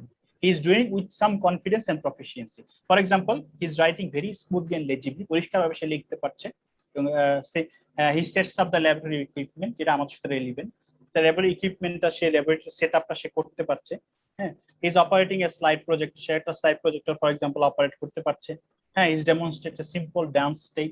সো এইটা কিন্তু সবগুলা কিন্তু দেখেন এই যে সে কিন্তু কিছুটা কনফিডেন্সের সাথে, উইথ সাম কনফিডেন্স এন্ড প্রফিসিয়েন্সির সাথে সে কিন্তু এগুলা করতে পারছে। সো এখানে কিন্তু কনফিডেন্সের ব্যাপার আসছে এবং প্রফিসিয়েন্সি বা এফিসিয়েন্সির ব্যাপারটা চলে আসছে। তাহলে এখানে যে ফিজিক্যাল অ্যাক্টিভিটি গুলাকে রিপ্রেজেন্ট করা হচ্ছে মেকানিজমের মধ্যে, এখানে বোঝানো হচ্ছে এই ফিজিক্যাল অ্যাক্টিভিটি গুলা মূলত স্টুডেন্ট হচ্ছে তার এফিশিয়েন্টলি কনফিডেন্সের সাথে করছে এবং এফিশিয়েন্টলি করতে পারছে। তো P5 হচ্ছে এই P5টাকে বলছে আরো এফিশিয়েন্টলি করছে। So it is basically an automatic skillful act, very quick, smooth and accurate activity. So for example, is operating a diesel generator skillfully. হ্যাঁ, তাহলে হয়তো সে একটা ডিজেল জেনারেটরকে স্কিলফুলি অপারেট করতে পারছে। বা আমরা যদি বলি আমাদের এনার্জি কনভার্সন ল্যাবে সে একটা মোটর স্পিড কন্ট্রোল করতে পারছে, ঠিক আছে, বা একটা সিনক্রোনাস জেনারেটর সে অপারেট করতে পারছে, স্পিড কন্ট্রোল করতে পারছে, ফ্রিকোয়েন্সি কন্ট্রোল করতে পারছে, ঠিক আছে। তাহলে এই যে অ্যাক্টিভিটি গুলা এগুলা কিন্তু সে কিছুটা স্কিলের দরকার আছে। তো এই যে অ্যাচিভমেন্টটা, তখন আমরা এই আউটকামটাকে আমরা P5 এর সাথে রিলেট করতে পারবো। কারণ P5 মিন্স যে কিছুটা skillful and with some with more confidence and efficiency. Demonstrate skill in driving and automobile, সে অটোমোবাইল ড্রাইভ করতে পারছে। হ্যাঁ, তারপর demonstrates correct form of swimming, সে swimming a correct form demonstrate করছে। Repairs electronic equipment quickly and accurately. তো এই যে আউটকাম গুলো এখানে দেখেন, এখানে কিন্তু তার যে যিনি করছেন যে স্টুডেন্ট, তার কিন্তু কিছুটা তার কনফিডেন্স দরকার আছে এবং তার স্কিলের দরকার আছে, and he is smooth, he is quick and is accurate. এই জিনিসগুলো যখন আমরা রিলেট করতে পারবো তার অ্যাক্টিভিটির সাথে, তখন আমরা বলবো এই যে P5 সাইকোমোটর ডোমেইন অ্যাক্টিভিটি। ঠিক আছে, ওকে। সো এরপরে P6 যেটা আছে, P6 কে আমরা বলছি is a more higher level. এটা হচ্ছে আমরা well developed skills to address a special requirement of problem solving. এখানে কিন্তু বেসিক্যালি এটা বলতে হচ্ছে অ্যাডাপ্টেশন। অ্যাডাপ্টেশন মানে সে শুধুমাত্র ফিজিক্যাল অ্যাক্টিভিটিগুলো করছে তাই না, সে কিন্তু প্রয়োজনে সেই যে কাজটা সে করছে, যে এক্সপেরিমেন্টটা সে করছে, যে টেস্টটা সে করছে, এখানে যদি অ্যাডাপ্টেশনের দরকার হয়, কোনো ধরনের অ্যাডাপ্টেশন দরকার হয়, তাহলে কিন্তু সে অ্যাডাপ্টেশন গুলা সে করতে পারবে। যেমন adjust bowling to counteract opponents batting style, it's an example. সে ব্যাটিং স্টাইল যেভাবে অপোনেন্ট চেঞ্জ করছে, বোলিং স্টাইলে সে পরিবর্তন করছে। হিজ মেশিনস যেমন modify swimming strokes to fit the roughness of the water. ঠিক আছে, তারপর যেমন আমরা যদি বলি আমাদের ইলেকট্রিক্যালের সাথে রিলেটেড যদি বলি, যে সে তার জেনারেটরের আউটপুট ভোল্টেজটা, জেনারেটরের আউটপুটটা সে চেঞ্জ করতে পারছে according to the change of the load. হ্যাঁ, লোডের সাথে সে লোড ভোল্টেজ চেঞ্জ হচ্ছে এবং এটার সাথে সাথে সে কিন্তু এই লোড ভোল্টেজকে অ্যাডজাস্ট করতে পারছে। এইখানে যে সাইকোমোটর অ্যাক্টিভিটি দেখাচ্ছে, এটা কিন্তু আমরা বলছি অ্যাডাপ্টেশন। Any question? আচ্ছা, তাহলে এটা হচ্ছে অ্যাডাপ্টেশন P6। এখানে বোঝাচ্ছে যে সে সাইকোমোটর অ্যাক্টিভিটি শুধু করছেই না, এটা কিন্তু সে সাথে সাথে প্রয়োজন অনুযায়ী সে কিন্তু অ্যাডজাস্ট করে নিতে পারছে। হ্যাঁ, a very good example of adaptation is the Camel. দেখেন ক্যামেল ইজ তার কিন্তু যে হাম্প আছে, এটার মধ্যে কিন্তু সে ফ্যাট স্টোর করে রাখছে লং ডিস্টেন্স যাওয়ার জন্য। হ্যাঁ, সে যাতে অনেকদিন সে না খেয়ে থাকতে পারে। তারপর যেমন তার যে ফার আছে, তার যে পশম আছে, সেই পশমটা কিন্তু তাকে সানবার্নের এগেইনস্টে প্রোটেক্ট করছে। তার যে আইল্যাশ আছে, আইল্যাশ কিন্তু অনেক বড় বড় আইল্যাশ, যেটাকে সে তাকে এই স্যান্ড থেকে বা তাকে কিন্তু ডার্ক থেকে তাকে প্রোটেক্ট করছে। হ্যাঁ, তারপর যে নস্ট্রিল, যেটা তার যে নাকের ছিদ্র আছে, is very thin and long. তাহলে এই থিন এন্ড লং হওয়ার কারণে কিন্তু তার নাক ছিদ্র দিয়ে কোনো বালি ঢুকতে পারছে না। হ্যাঁ, তারপরে যেমন তার যে মাউথ, এটা কিন্তু লেদারি মাউথ, যেহেতু মরুভূমির গাছগুলো কাঁটাযুক্ত হয়, তাহলে কিন্তু সে সেগুলোকে খেতে পারছে। তারপর যে পায়ের যে তার প্যাড, হ্যাঁ, প্যাড গুলা কিন্তু তার ফ্ল্যাট হচ্ছে, যাতে সে কখনো স্যান্ডের মধ্যে স্লিপ না করে। তাহলে এই যে তার অ্যাডাপ্টেশন, তাহলে এইটা কিন্তু আমরা বোঝাচ্ছি যে এই যে সাইকোমোটর অ্যাক্টিভিটি, আমরা স্টুডেন্টের যে কোনো সাইকোমোটর অ্যাক্টিভিটিকে যদি আমরা বোঝাই যে is related to the adaptation, সে তার অ্যাক্টিভিটি গুলোকে অ্যাডাপ্ট করতে পারছে, তাহলে কিন্তু সেটাকে আমরা সাইকোমোটর অ্যাক্টিভিটির সাথে সেটাকে আমরা রিলেট করতে পারবো। ঠিক আছে, নাও দেখেন এখানে একটা জিনিস, যে a woman once wore 70 items of clothing in a China airport to avoid paying the airlines extra baggage charge। মানে এয়ারলাইনের এক্সট্রা ব্যাগেজ চার্জকে অ্যাভয়েড করার জন্য যে 70 পিস কাপড় সে পরে আসছে, যাতে এক্সট্রা চার্জ থাকে, ওয়েটের চার্জ থাকে, দিতে না হয়। সো সে কিন্তু নিজেকে অ্যাডাপ্ট করছে। ঠিক আছে, so is a type of activity. So আমাদের কাজগুলোর মধ্যে, আমাদের এক্সপেরিমেন্টেশনের মধ্যে, আমাদের কোর্সের মধ্যে, লার্নিং এক্সপেরিয়েন্সের ভিতরে যেখানে এই ধরনের অ্যাডাপ্টেশনের প্রয়োজন হয়, সেই কাজগুলোকে কিন্তু আমরা এই P6 এর সাথে আমরা রিলেট করতে পারবো। ঠিক আছে, তারপর যেমন অরিজিনেশন, সবচেয়ে শেষের স্টেপ হচ্ছে P7 বলছে creating skills to address a special requirement. এখানে কিন্তু সে শুধু অ্যাডাপ্টই করবে না, সে কিন্তু সাথে সাথে নতুন স্কিল ক্রিয়েট করবে। অর্থাৎ যেমন সে ক্রিয়েটস এ ড্যান্স স্টেপ, হ্যাঁ, সে ক্রিয়েটস এ মিউজিক্যাল কম্পোজিশন, হ্যাঁ, সে creates a new dress style. So আমরা বলতে পারি সে ক্রিয়েটস এ নিউ ডিজাইন, হ্যাঁ, creates a new experimental test, হ্যাঁ, টেস্ট সেটআপ। সো এই ধরনের যদি ক্রিয়েশনের ব্যাপার থাকে, it's a very high level of physical activity, only probably could be achieved through the integrated design project or project related work. তাহলে এখানে সে কিন্তু নট অনলি সে কিন্তু অ্যাডাপ্ট করছে, এখানে একটা সাইকোমোটর অ্যাক্টিভিটির সাথে কিন্তু ক্রিয়েশনের একটা রিলেশন আছে, যেটা সাধারণত আমরা যেমন সে যখন প্রজেক্ট করে, সে নতুন ডিজাইন করে, প্রোটোটাইপ ডিজাইন করে, সেখানে কিন্তু ক্রিয়েশনের ব্যাপারটা আসে, এবং সেই সাইকোমোটর অ্যাক্টিভিটিটাকে আমরা কিন্তু P7 এর সাথে রিলেট করতে পারি। তাহলে এই যেমন আরো কিছু এক্সাম্পল, যেমন আমাদের সাথে রিলেটেড, যেমন measure the equivalence circuit parameters of A transformer in the ল্যাবে আমরা তাকে ইকুইভ্যালেন্স সার্কিট প্যারামিটার তাকে দিয়ে আমরা মেজার করাচ্ছি। সো এটা এক ধরনের সাইকোমোটর অ্যাক্টিভিটি, এটা আমাদের একটা আউটকাম। সো এটাকে কিন্তু আমরা সাইকোমোটরের একটা লেভেলের সাথে আমরা রিলেট করতে পারি। তারপর যেমন explain the effect of field current change of A synchronous motor, এই কাজটা কিন্তু আমরা ল্যাবে তাকে করাচ্ছি, যে ফিল্ড কারেন্ট চেঞ্জ করে সে কিন্তু সিনক্রোনাস মোটরের যে ইনপুট কারেন্টের সেই ইফেক্টটা দেখছে। এখানে কিন্তু সে তাকে দেখে দেখে তাকে এক্সপ্লেইন করতে হচ্ছে, এটা এক ধরনের সাইকোমোটর অ্যাক্টিভিটি। তারপর যেমন সে measure the change of speed with field current of a decision motor, তো এখানে স্পিড চেঞ্জ সে মেজার করছে, এটা একটা ধরনের সাইকোমোটর অ্যাক্টিভিটি, ঠিক আছে? Lower level psychomotor activity. তারপর build a prototype of propose system, দেখেন এখানে কিন্তু ক্রিয়েশনের ব্যাপারটা চলে আসছে। এই build a prototype of propose system, এটা কিন্তু আমরা P7 এর সাথে রিলেট করতে পারছি, কারণ এখানে ক্রিয়েশন ব্যাপারটা চলে আসছে। তারপর যেমন design and automatic control system for railway gate, so এইখানে যদি তার আমরা এখানে কিন্তু দেখছি সে ডিজাইন করছে, সে ক্রিয়েট করছে। তো display batting skills in cricket. So এই ধরনের এই আউটকাম গুলা কিন্তু আমরা এই আউটকাম গুলা হচ্ছে রিলেটেড টু ফিজিক্যাল অ্যাক্টিভিটি, এবং এটা কিন্তু বিভিন্ন সাইকোমোটর ডোমেইনের বিভিন্ন লেভেলের সাথে আমরা এটা গ্রেড করতে পারি। এবং আমরা যখন একটা আউটকাম সাইকোমোটর ডোমেইনে অ্যাক্টিভিটিতে আমরা সেট করব, সেই আউটকামটা কিন্তু আমাদের অ্যাচিভ করার জন্য এটাকে আমাদের আমরা রানিং এক্সপিরিয়েন্সটা আমাদের ডিজাইন করতে হবে, এবং আমাদের কিন্তু অ্যাসেসও করতে হবে। যেমন সেই circuit parameter of A transformer in the lab, সেটাকে মেজার করতে পারছে কিনা, এটা আমরা মেজার করবো। অ্যাসেস করবো কিভাবে? আমরা তাকে অবজার্ভ করব, আমরা তাকে দেখবো সে আসলে মেজার করতে পারছে কিনা। আমরা ল্যাব টেস্ট করব, ল্যাব টেস্ট করে দেখবো সে আসলে ট্রান্সফরমারের ইকুইভ্যালেন্ট সার্কিট প্যারামিটার মেজার করতে পারছে কিনা। দেন আমরা হয়তো এটার উপর তাকে একটা মার্ক দিব, যে মার্কটা এই আউটকামের এগেইনস্টে তার একটা স্কোর থাকবে। তখন আমরা বলতে পারবো যে না, এই আউটকামটা সে অ্যাচিভ করছে বা অ্যাচিভ করে নাই। আচ্ছা, এনি কোয়েশ্চেন? স্যার এখানে আমার একটা কোশ্চেন আছে। আমরা যেটা অ্যাসেস করি যে টোটাল 100 মার্কসের, এটা টোটালটাই তো আমরা কগনিটিভ ডোমেইনে মানে আন্ডারে আমরা অ্যাসেস করি। আমরা তো মানে এমন কোনো মার্কিং ক্যাটাগরি রাখি না যেটা সাইকোমোটর ডোমেইনকে টাচ করে। হ্যাঁ, মানে সাইকোমোটর ডোমেইন আমার ভুলও হতে পারে থাকতে যদি পারে। এটা একটু সব কোর্সে হয়তো থাকবে না, কিন্তু তার মানে এই না যে আমরা সব আউটকাম, একটা কোর্সের আউটকাম শুধুমাত্র কগনিটিভ ডোমেইন থেকে সেট করব, তা কিন্তু না। একটা কোর্সের মানে আউটকামে এখন পর্যন্ত মানে আমি যতটা মানে দেখছি আর কি, যে আমরা সবসময় কগনিটিভ ডোমেইন থেকে এটা আমরা মানে জাজ আমাদের করি আর কি। হ্যাঁ, হ্যাঁ, আমাদের নতুন ম্যাপিং যেটা আছে, আমাদের কিন্তু একটা কিছুদিন আগে আমরা একটা ডোমেইন অনুযায়ী কিন্তু প্রত্যেকটা কোর্সে আলাদাভাবে ম্যাপিং করা হয়েছে। সেখানে কিন্তু আমাদের দেখানো হয়েছে যে কিছু কিছু কোর্সে কিন্তু অনেকগুলা কোর্সেই কিন্তু আমাদের এফেক্টিভ ডোমেইনের সাথে কিছু এফেক্ট ডোমেইনে এবং কিছু সাইকোমোটর ডোমেইনে কিছু অ্যাক্টিভিটি আছে, কিছু আউটকাম আছে। আর সব কোর্সে যে থাকবে তা কিন্তু না, বিশেষ করে ল্যাব কোর্সে কিন্তু সাইকোমোটর অ্যাক্টিভিটি বেশি থাকে।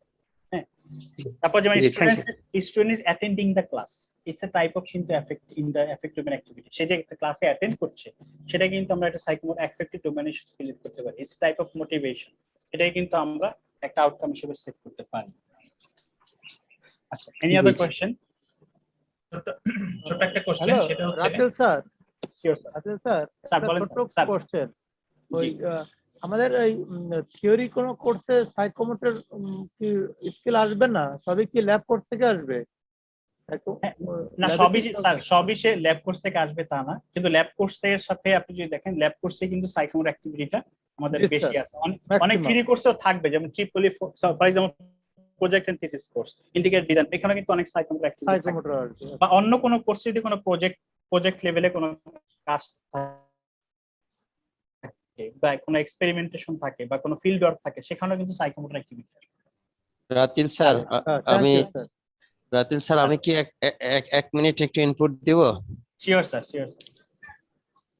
আমি মাত্রই ঢুকলাম এবং সুন্দর একটা আলোচনা হচ্ছে। সকল শিক্ষককে শুভ অপরাহ্ন। মিজান স্যার যে কোশ্চেনটা করেছেন এবং জগন্নাথ বাবু যে কোশ্চেনটা করেছেন, আমি আপনাদেরকে একটু পরামর্শ দিব। আমাদের যে 12টা পিও আছে, এই পিও গুলি যদি আপনারা আরেকবার একটু পড়েন, এবং প্রত্যেকটা পিওর পাশে লেখা আছে যে এটা নলেজ ডোমেনের কিনা, সাইকোমোটর ডোমেনের কিনা, অথবা এই অ্যাফেক্টিভ ডোমেনের কিনা, অ্যাটিটিউড। এবং কোন কোন পিওর পাশে 2টা ডোমেন লেখা আছে, একটা প্রাইমারি হিসাবে, একটা সেকেন্ডারি হিসাবে। এবং সেখানে দেখলেই আপনি বুঝতে পারবেন নলেজ এর মধ্যেও যেরকম লেভেল আছে বিভিন্ন, যে এটা একেবারে লোয়ার অর্ডার লার্নিং থেকে শুরু করে হায়ার অর্ডার পর্যন্ত, সাইকোমোটরের মধ্যেও ওই রকম লেভেল আছে, একেবারে লোয়ার অর্ডার থেকে শুরু করে 5th লেভেল পর্যন্ত। তো ওই সাইকোমোটর কোনগুলিকে বলা হয় মূলত আসলে অ্যাপ্লাই করা যে জায়গাগুলি, যে আপনি এক বা একাধিক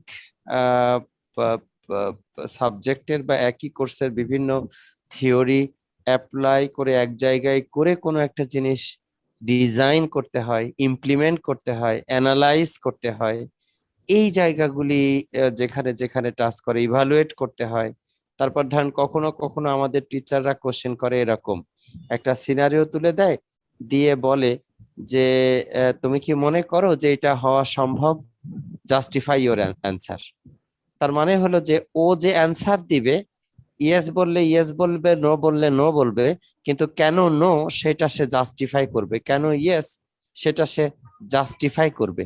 তার মানে হলো ও যে বিদ্যা বুদ্ধি অর্জন করেছে সেটি প্র্যাকটিক্যাল ক্ষেত্রে একটা সার্টেন সিনারিওতে অ্যাপ্লাই করতে গেলে ওই এনভায়রনমেন্টের যে কনস্ট্যান্ট গুলি দেওয়া আছে, ওই এনভায়রনমেন্টের যে অবজেক্টিভ দেওয়া আছে, সেইগুলি পড়েও অ্যানালাইজ করে ও লিখতে পারে এবং ওই জন্য ওর পিছনে যে আর্গুমেন্ট আছে সেটা সে দিতে পারে। সাইকোমোটরের দিকে কিন্তু চলে গেল। আর কিভাবে অ্যাটিটিউড, ওইখানে খুব সুন্দরভাবে ওই পিও গুলি ঠিক মতো যদি আমরা বুঝতে পারি ওর মর্মার্থ এবং ওর যে ম্যাপিং, তাহলে কিন্তু আমাদের এই জায়গাটা অনেকখানি ক্লিয়ার হয়ে যাবে যে আমরা অ্যাটিটিউড এবং স্কিল এবং আমাদের যে নলেজ, এগুলির মধ্যে আরো সূক্ষ্মভাবে আমরা পার্থক্য করতে পারবো।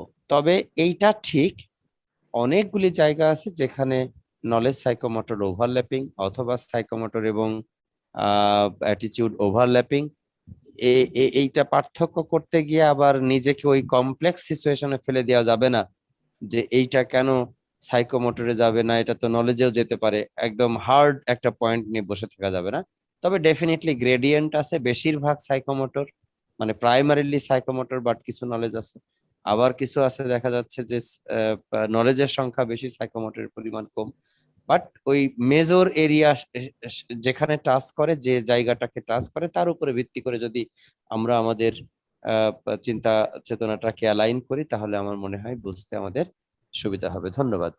Thank you sir.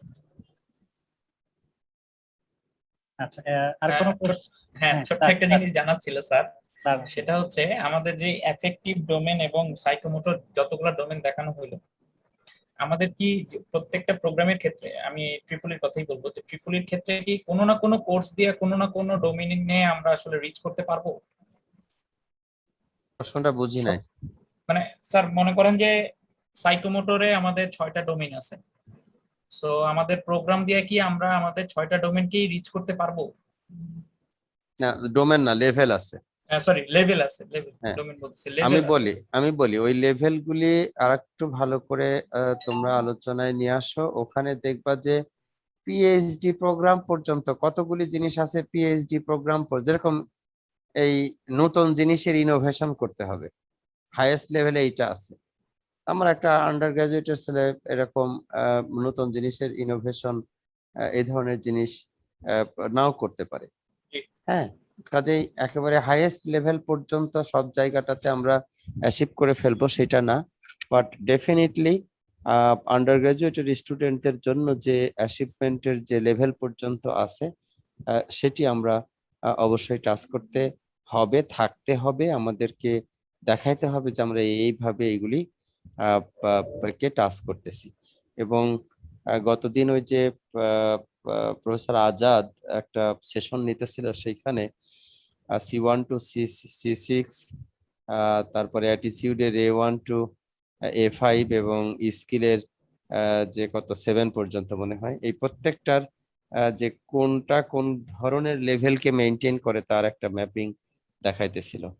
তো সেইটার একটা ডকুমেন্টেশনের সাথেও আমার মনে হয় আবারও যদি প্রয়োজন হয় আর একবার কোনো সেশন অর্গানাইজ করা অথবা ডকুমেন্টেশনের মাধ্যমে যদি আমাদের শেখার প্রয়োজন হয়, সেটা আমরা এক্সচেঞ্জ করতে পারি আর কি। জি স্যার, কারণ আমি যেটা দেখলাম যে এফেক্টিভ ডোমেনের ক্ষেত্রে আসলে হাইয়েস্ট মানে ক্যারেক্টারাইজিং এ পর্যন্ত পৌঁছানোটা একটু ডিফিকাল্ট। মানে আমরা রিসিভিং এবং রেসপন্ডিং পর্যন্ত হয়তো বা যেতে পারবো, ভ্যালুইং পর্যন্ত যেতে পারবো, কিন্তু তারপরে ক্যারেক্টারাইজিং পর্যন্ত পৌঁছানোটা আসলে ডিফিকাল্ট হয়ে যাবে, মানে কোনো না কোনো কোর্স দিয়ে আর কি। এই কারণেই আর কি জিজ্ঞাসা করলাম। মানে ঠিক আছে, আমরা প্রথমে ম্যাপিং করি, তারপরে গিয়ে একটা পর্যায়ে গিয়ে কোন কোন জায়গায় শর্টেজ থাকতেছে তখন আমরা না হয় আবার আলোচনা করব। জি sir, please. Thank you sir.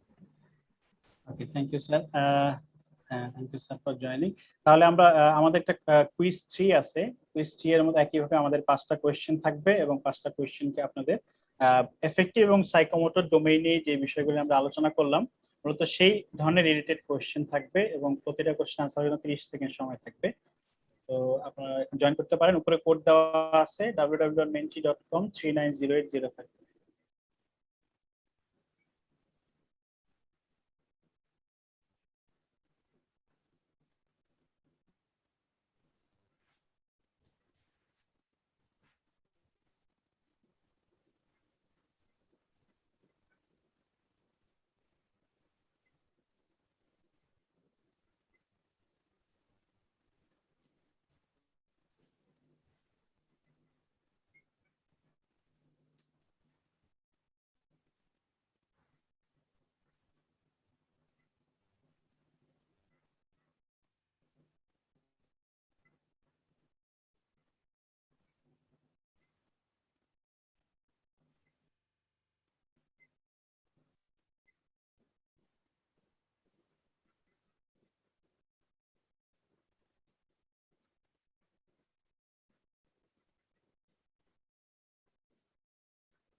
আচ্ছা, আমরা 1 মিনিট ওয়েট করবো।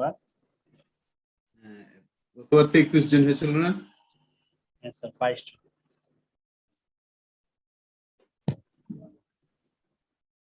হ্যাঁ 24 জন হয়ে গেছে। হ্যাঁ আর 1 মিনিট wait করো।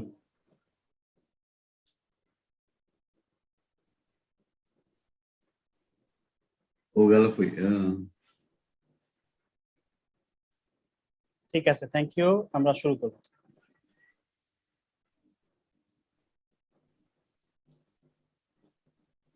Which of the following is not an affective domain objective?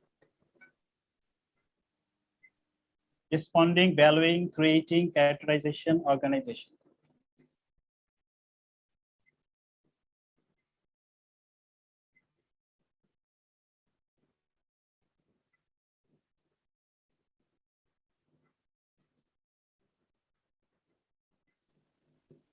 Two, 1, 0. Okay, let's see.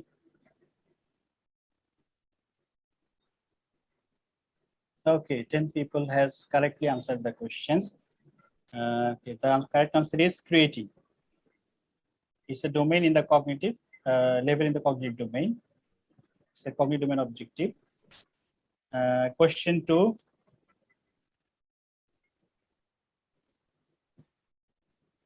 Which of the following should be categorized in the highest objective in the affective domain?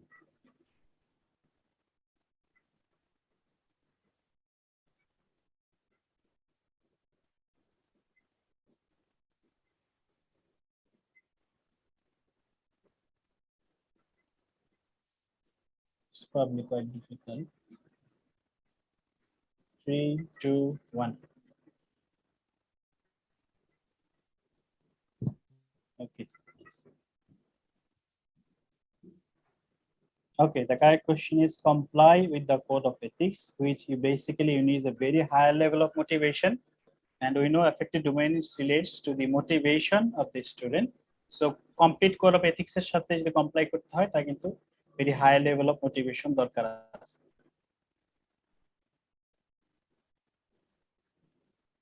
Question 3.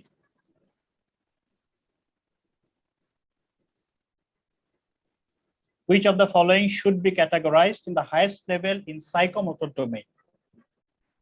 Okay.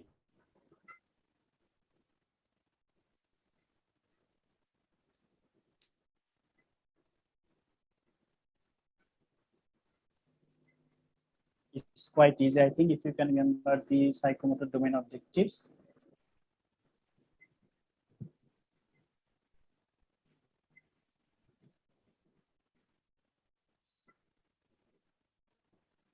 Yes. Thank you. Oh, sorry. The last one is the correct answer. Build a prototype for an electric speed controller. The correct answer is not actually labeled in this question. Sorry for that. Okay, the last okay, Maruf ভাই, Saad, Ashki, Asif, okay, thank you very much for sir করছেন। Thank you very much for active participation. Good. Maruf ভাইকে মারুফকে অসংখ্য ধন্যবাদ। হ্যাঁ, thank you sir. এই আমি তো প্রথমে 2টা কোশ্চেন খুঁজেই পাইনি কিভাবে আনসার করতে হবে। এই প্রথম আমি মানে অনেক পরে জয়েন করছি। এনিওয়ে, আমার বাট অ্যানসার ইট গুলো ওয়াজ কারেক্ট ভেরি ছিল গুড কিন্তু স্যার। টাইম আপ হয়ে গেছে। জি, টাইমটা right. একটু স্যার কম ছিল আর কি। হুম। ওকে স্যার, আমরা তাহলে এখান থেকে সামনে আগাবো। এখান থেকে আমরা যেহেতু 3টা ডোমেইন সম্পর্কে মোটামুটি আমরা একটা চেষ্টা করেছি, যদিও we need more sessions, sir যেমন বললেন, to build an in-depth understanding in the psychomotor and affective domain, in fact all the domains. So we need to focus on writing measurable outcomes. So আমাদের কিন্তু outcome লিখলে হবে না, আউটকামটা কিন্তু আমাদের measure করতে হবে, ঠিক আছে? It's not like raindrop. দেখেন রেইনড্রপ কিন্তু মেজার করা যায় না, কিন্তু আমাদের আউটকাম কিন্তু আমাদের শুধু লিখেই যদি আমরা বসে থাকি তাহলে কিন্তু হবে না। এই আউটকাম গুলো কিন্তু আমাদের মেজারেবল হতে হবে, অবজারভেবল হতে হবে, অ্যাসেসেবল হতে হবে, ঠিক আছে? তাহলে কিভাবে আমরা কোর্স আউটকাম গুলাকে মেজার করবো, সেটাতে আসার আগে আমরা কিছু বেসিক ডেফিনিশন জেনে নিই যে কোর্স আউটকাম আসলে বলতে কি বোঝায়। সো ব্রাউন এন্ড গ্লেজার বলতেছেন যে the intended purposes of higher education. Higher এডুকেশনের পারপাসই হচ্ছে যে আমাদের কোর্স আউটকাম গুলো হচ্ছে আমাদের হায়ার এডুকেশনের পারপাস, উদ্দেশ্য।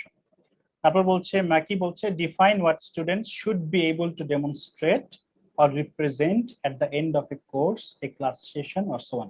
মানে স্টুডেন্ট ওই কোর্সের পরে সে কি করতে পারবে, কি ডেমনস্ট্রেট করতে পারবে, কোন স্কিলটা সে ডেমনস্ট্রেট করতে পারবে, সেটা কিন্তু একটা কোর্স আউটকাম, ঠিক আছে? এরপরে পালোম্বা এবং বান্তা বলছে learning outcomes tell us specifically what's needs to be assessed. তাহলে এই তারা বোঝাচ্ছে যে কোর্স আউটকামটা কিন্তু ডিফাইন করছে যে what the student will be able to no or what the student will be able to do. কোর্সের পরে সে কি করতে পারবে এবং সে কি জানবে, সেই জিনিসটা কিন্তু কোর্স আউটকাম দিয়ে বোঝা যাচ্ছে। সো সিও রাইট করার আগে, কোর্স আউটকাম রাইট করার আগে আমাদের কয়েকটা কোশ্চেন, বিষয়গুলো কিন্তু আমাদের মাথায় রাখতে হবে। যেমন first question, what do you want the student to be able to do or able to know. তাহলে স্টুডেন্ট কি করতে পারবে বা কি জানবে, হ্যাঁ, এই কোশ্চেনের আনসার কিন্তু আমাদের কোর্স আউটকামে দিতে হবে। Second question, what knowledge that is in the cognitive domain, what skills that is in the psychomotor domain, or what values or habits that is in the affective domain। এই domain গুলাতে কি কি মানে সে ট্রেট সে কিন্তু ওখানে সে demonstrate করতে পারে, হ্যাঁ। তারপরে 3 নাম্বার বলছে how will the student B able to demonstrate, মানে আমরা স্কিলটা সে ডেমনস্ট্রেট করবে, কি স্কিল, সেটা কগনিটিভ ডোমেইন থেকে আসতে পারে, সাইকোমোটর ডোমেইন থেকে আসতে পারে, অ্যাফেক্টিভ ডোমেইন থেকে আসতে পারে, কিন্তু কিভাবে সে এটা ডেমনস্ট্রেট করবে এই জিনিসটা কিন্তু আমাদের কোর্স আউটকামটা আমাদের দেখাইতে হবে কোর্স আউটকামে। 4 নাম্বার হচ্ছে যে এই কোর্স আউটকামটা আমরা লিখলাম, এটা কিন্তু আমাদের দেখতে হবে how does this course and outcome fit with the program outcomes. তার মানে এই কোর্স আউটকামটা কিন্তু আমাদের কোনো না কোনো প্রোগ্রাম আউটকামের সাথে ফিট করতে হবে, হ্যাঁ, ম্যাপ করতে হবে, রিলেট করতে হবে। তাহলে এই জিনিসটা আমাদের এনশিওর করতে হবে প্রোগ্রাম সিও রাইট করার ক্ষেত্রে। 5 নাম্বার হচ্ছে যে আমরা এই কোর্স আউটকাম লিখতে যে আমরা কিন্তু টেক্সট বুক ইউজ করতে পারি, মাল্টিপল সোর্স ইউজ করতে পারি, আমরা রেফারেন্স বুক ইউজ করতে পারি, রিসার্চ পেপার ইউজ করতে পারি, যেগুলো যদি এগুলো অনেক হায়ার লেভেলে সোর্সেস, কিন্তু টেক্সট বই ইউজ আমরা কিন্তু চ্যাপ্টার বাই চ্যাপ্টার যে ডোমেইন কোর্স আউটকামস। আচ্ছা, এখন তাহলে সিওর স্ট্রাকচারটা কিরকম হবে, সিওর স্ট্রাকচারটা কিভাবে হবে সেটা যদি আমরা দেখি। তো প্রথমে যদি আমরা বলি আরি মাজের বলছেন 96 উনি বলছিলেন যে performance plus condition plus criteria. তো এটা বোঝা একটু আমার কাছে মনে হচ্ছে একটু কঠিন। তো এটা না করে যদি আমরা আরো সহজভাবে বলি যে কোর্স আউটকামের ভিতরে স্ট্রাকচারটা হবে খুব সহজ। একটা হচ্ছে এর একটা অ্যাকশন ভার্ব থাকবে, যে অ্যাকশন ভার্বটা থাকার কারণে বেসিক্যালি কিন্তু আমরা ওই কোর্স আউটকামটাকে আমরা মেজার করতে পারবো, অবজার্ভ করতে পারবো, অ্যাসেস করতে পারবো। এর সাথে সাথে যদি ওই কোর্স আউটকামটা কগনিটিভ ডোমেইনের সাথে রিলেটেড হয় বা নলেজ ডোমেইনের সাথে রিলেটেড হয়, বা তাহলে কিন্তু সেখানে একটা নলেজ ডোমেইনের, সেখানে কিন্তু একটা নলেজের একটা স্কিল, ইন্টেলেকচুয়াল স্কিল সেখানে কিন্তু অ্যাড হবে। প্লাস এর সাথে কিছু কন্ডিশন থাকবে, একটা ক্রাইটেরিয়া থাকবে। কন্ডিশন এবং ক্রাইটেরিয়া হচ্ছে যদি আমরা কোশ্চেন করি ওয়েন, তাহলে এটা হচ্ছে কন্ডিশন। যদি কোশ্চেন করি হাউ, তাহলে আমাদের পাওয়া যাবে ওই স্কিলটা, how this skill will be achieve, তাহলে সেটা হচ্ছে তার criteria. When this skill will achieve, তো সেটাকে আমরা বলছি কন্ডিশন। তাহলে অ্যাকশন ভার্ব যদি কগনিটিভ ডোমেইনের সিও হয় তাহলে সেটা অ্যাকশন ভার্ব থাকবে এবং সেটার সাথে নলেজ ডোমেইন থেকে একটা স্কিল আসবে, সেই স্কিলের সাথে তারপর কন্ডিশন থাকতে পারে, ক্রাইটেরিয়া থাকতে পারে, সেটা হচ্ছে অপশনাল। বাট প্রথম দুইটা হচ্ছে কম্পালসরি, একটা অ্যাকশন ভার্ব থাকবে এবং নলেজ ডোমেইনের একটা স্কিল সেখানে থাকবে।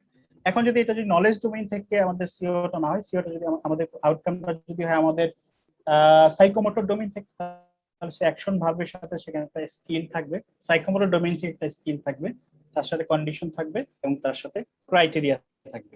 অথবা সেটা যদি অ্যাফেক্টিভ ডোমেইনের সাথে রিলেটেড হয় তখন অ্যাকশন ভার্ব নিতে হবে, অ্যাফেক্টিভ ডোমেইনের সাথে যেসব অ্যাকশন ভার্ব রিলেট করা আছে সেই অ্যাকশন ভার্ব নিতে হবে সেখান থেকে, এর সাথে তার অ্যাটিটিউড আসবে, অ্যাটিটিউড রিলেটেড বা মোটিভেশন রিলেটেড যে স্কিল সেটা বসবে, এর সাথে কন্ডিশন এবং এর সাথে ক্রাইটেরিয়া। এর মধ্যে প্রথম দুইটা হচ্ছে আমাদের কম্পালসরি থাকতেই হবে আর পরের দুইটা হচ্ছে আমাদের অপশনাল। তার মানে যদি আমরা সহজভাবে বলি যে action verb plus knowledge related skill, action verb or affective or motivation related for feelings emotional skill, then action verb physical skill action verb plus attitude emotional skill. তো এই জিনিসগুলো অ্যাকশন করব, তাহলে কিন্তু আমরা কমপ্লিট সিও স্ট্রাকচারটা আমরা এখানে পেয়ে যাব। যেমন এখানে একটা এক্সাম্পল যদি আমি বলি যে এটা যে একটা এখানে time for learning process subject বা এফেক্টিভ ডোমেইন বা সাইকোমোটর ডোমেইন থেকে একটা লেভেল থেকে একটা অ্যাকশন ভার্ব প্লাস তার criteria plus knowledge plus conditions. তাহলে এটাকে যদি আমরা একটা সিও দিয়ে আমরা লিখি, তাহলে এটা অনুযায়ী যদি এই স্ট্রাকচার অনুযায়ী একটা সিও লিখি, তাহলে time for the learning process, that means by the end of the course subject হচ্ছে students, the students observable action হচ্ছে will be able to, Bloom's level আমরা বললাম হচ্ছে C3 নিলাম, যেটা হচ্ছে অ্যাপ্লাই, আমরা অ্যাপ্লাই বললাম। তাহলে এরপর হচ্ছে আমাদের যেহেতু কগনিটিভ লেভেল, এর কগনিটিভ নলেজের সাথে রিলেটেড, এই নলেজটা কি standard deviation.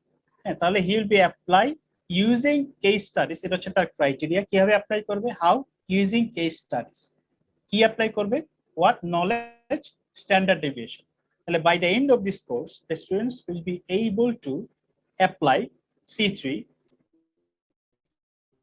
using case studies, criteria, standard deviation, the knowledge level, the needed is knowledge, plus conditions in real life scenarios and different correlational settings. তাহলে এই যে স্ট্রাকচারের ভিতরে কিন্তু ভাগ বাই ভাগ প্রত্যেকটা জিনিস কিন্তু এসে গেছে। এখানে সবচেয়ে ভাইটাল যে পার্টটা সেটা হচ্ছে একটা অ্যাকশন ভার্ব। এখানে যেমন by the end of this course এটা আমরা অমিট করতে পারি, স্টুডেন্টস এটা আমরা অমিট করতে পারি, উইল বি এবল টু এটা আমরা অমিট করতে পারি, এই পার্টগুলো আমাদের দরকার নেই, because it doesn't look good. সবচেয়ে ইম্পর্টেন্ট হচ্ছে এই অ্যাকশন ভার্বটা, দেন হচ্ছে তারপর যে নলেজ লেভেল থেকে যে নলেজটা আমরা নিলাম, যে স্কিলটা আমরা নিলাম, স্ট্যান্ডার্ড ডেভিয়েশন যে কম্পোনেন্ট আমরা নিলাম, স্ট্যান্ডার্ড ডেভিয়েশন। তাহলে apply standard deviation, the criteria is using case studies, condition is in real life scenarios and different correlational settings. তাহলে এটা হচ্ছে কিন্তু আমাদের একদম বেসিক স্ট্রাকচার। আচ্ছা, তাহলে এই কোর্স আউটকাম, এটা অনেকে বলছেন যে কোর্স আউটকাম স্পেসিফিক হইতে হবে, স্মার্ট হইতে হবে, স্পেসিফিক, মেজারেবল, অর্থাৎ এটাকে অবজারভেবল, এটাকে অ্যাসেসেবল হইতে হবে। অ্যাসেসেবল তখনই হবে যখন আমরা ওই পার্টিকুলার কগনিটিভ ডোমেইনে যদি কোনো কোর্স আউটকাম হয়, আমরা যদি কগনিটিভ লেভেলের কোনো অ্যাকশন ভার্ব সিলেক্ট করি তাহলে অটোমেটিক্যালি কিন্তু সেটাকে মেজার করা যাবে, কারণ অ্যাকশন ভার্বগুলো এমন ভাবে সেট করা হয়েছে ওখান থেকে অ্যাকশন ভার্ব যদি আমরা সিলেক্ট করি তাহলে অটোমেটিক্যালি সেগুলো মেজারেবল হবে।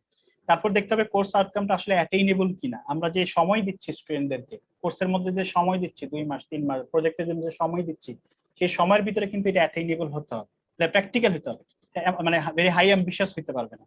তারপর যেমন হচ্ছে relevant for students course programme, relevance থাকতে হবে কোর্সের সাথে বা আমাদের কোনো প্রোগ্রাম আউটকামের সাথে, এটা রেলিভেন্ট হতে হবে।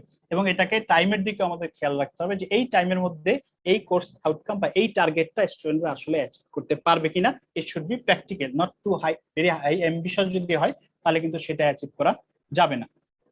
তাহলে এই কোর্স আউটকাম ডেভেলপ করতে যে আমাদের কিছু বেসিক জিনিস আমাদের মনে রাখতে হবে। প্রথম হচ্ছে একটা কোর্সের আন্ডারে আমরা কতগুলা কোর্স আউটকাম সেট করব।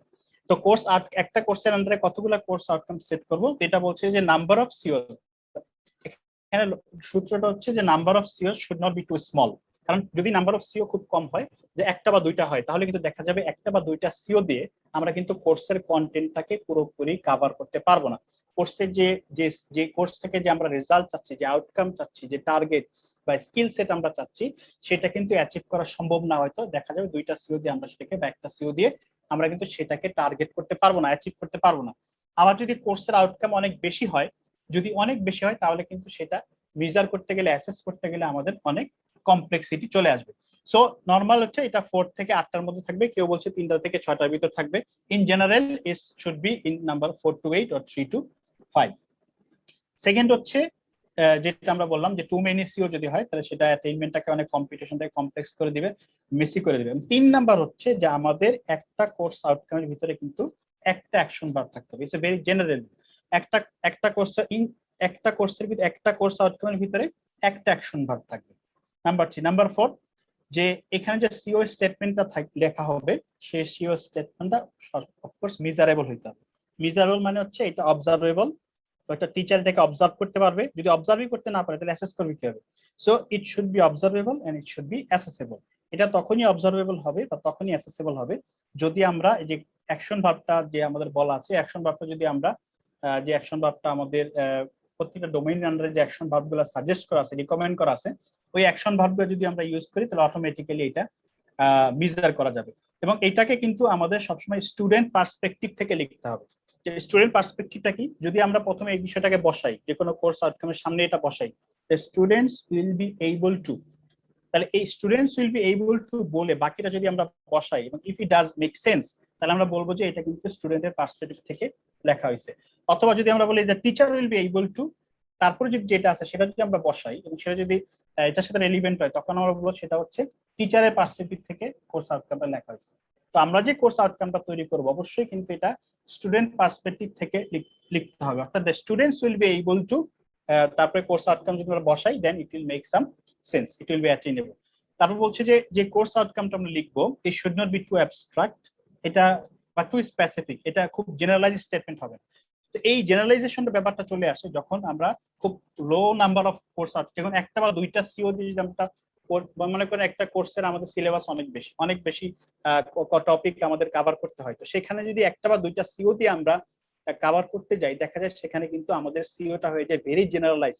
তো সেটা কিন্তু টু অ্যাবস্ট্রাক্ট হয়ে যায় এবং সেটা কিন্তু স্টুডেন্টদের জন্য বোঝা কিন্তু অনেক কঠিন হয়ে যায়, আসলে কি স্কিল আমি অ্যাচিভ করছি, because it's a very generalize. Then too specific, আবার অনেক সময় টু স্পেসিফিকও যাতে না হয়, অর্থাৎ কোর্সের পার্টিকুলার কোনো স্পেসিফিক বিষয় নিয়েও আমাদের কোর্স আউটকাম তৈরি করা দরকার নেই। যেমন আমরা বললাম যে student will be able to calculate the maximum power transfer from a particular circuit. So এখানে কিন্তু is becoming two specific. So এখানে কিন্তু আমাদের খুব বেশি স্পেসিফিক হওয়ারও প্রয়োজন নাই। তো এখানে কিছুটা গ্রে এরিয়া আছে। সো আমরা কতটুকু জেনারেলাইজ করবো বা কতটুকু আমরা স্পেসিফিক হব, সো এইটা আমাদের দেখতে হবে যে আমাদের নাম্বার অফ কোর্স আউটকাম কতগুলো আমরা সেট করছি এবং এই কোর্স আউটকাম দিয়ে আমরা সিলেবাসটাকে কিভাবে কভার করছি, এই জিনিসটাকে আমাদের মাথায় রাখতে হবে। তো এখানে কিছু ওয়ার্ড আছে যে ওয়ার্ড গুলাকে আমাদের অবশ্যই অ্যাভয়েড করতে হয় কোর্স আউটকাম লিখতে গেলে, কারণ বেসিক্যালি এই ওয়ার্ড গুলাকে মেজার করা যায় না, অবজার্ভ করা যায় না, অ্যাসেস করা যায় না। অবজার্ভ যদি না করা যায়, সেগুলো কিন্তু অ্যাসেসও করা যায় না। যেমন appreciate, student will be able two appreciate যদি বলি, তাহলে আমরা কিভাবে মেজার করবো সে অ্যাপ্রিসিয়েট করছে? আন্ডারস্ট্যান্ড, হ্যাঁ, তারপর student will comprehend, student will be able to grasp, student will be able to know. সে এই যে বিষয়গুলা, এই বিষয়গুলো student will able to have a knowledge of, be aware of, be conscious of, learn, perceive, value, apprehend, এই বিষয়গুলোকে measure করা কিন্তু যায় না, মেজার করা কঠিন। তো এই বিষয়গুলোকে মেজার করা যাচ্ছে না বিধায় এই ওয়ার্ড গুলাকে, এই ভার্ব গুলা কিন্তু আমাদের আউটকামের ভিতরে, কোর্স আউটকামের ভিতরে এগুলাকে কিন্তু আমাদের অ্যাভয়েড করতে হবে। এবং আরো কিছু ওয়ার্ড আছে, যেমন like, student will be able to perform this like such as blah blah.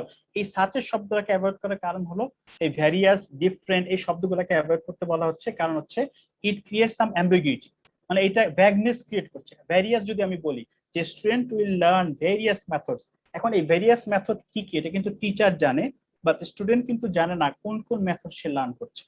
So various method যখন আমরা বলছি, দ্য স্টুডেন্ট ডাজন্ট নো যে এই ভেরিয়াস মেথড গুলা কি কি। একটু আগে যে আমরা বললাম যে কোর্স আউটকাম লিখতে হবে স্টুডেন্ট পার্সপেক্টিভ থেকে, তাহলে এই যে স্টুডেন্ট পার্সপেক্টিভ থেকে লিখতে গেলে কিন্তু আমাকে স্টুডেন্ট কিন্তু কোর্স আউটকামটা পড়ে তাকে বুঝতে হবে যে এই পার্টিকুলার স্কিলটা সে অ্যাচিভ করতে যাচ্ছে। তো যখনই আমরা এই শব্দগুলো ইউজ করি সেখানে কিছু ভ্যাগনেস বা অ্যাম্বিগুইটি চলে আসে।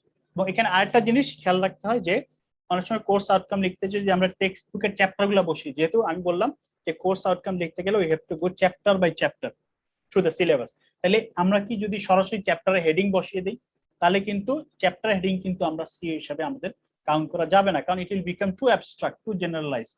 ঠিক আছে, একটা চ্যাপ্টারের ভিতরে সবকিছু তো নট দ্যাট মাচ ইম্পর্টেন্ট।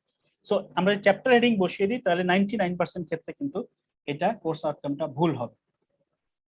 যেমন আমি এখন এক্সাম্পল দেখাবো, এক্সাম্পল অফ পুয়ার সিও, এবং কেন সেগুলো পুয়ার সেগুলো আমি একটু বোঝানোর চেষ্টা করব। যেমন for example, first example is students will appreciate the benefits of learning a foreign language.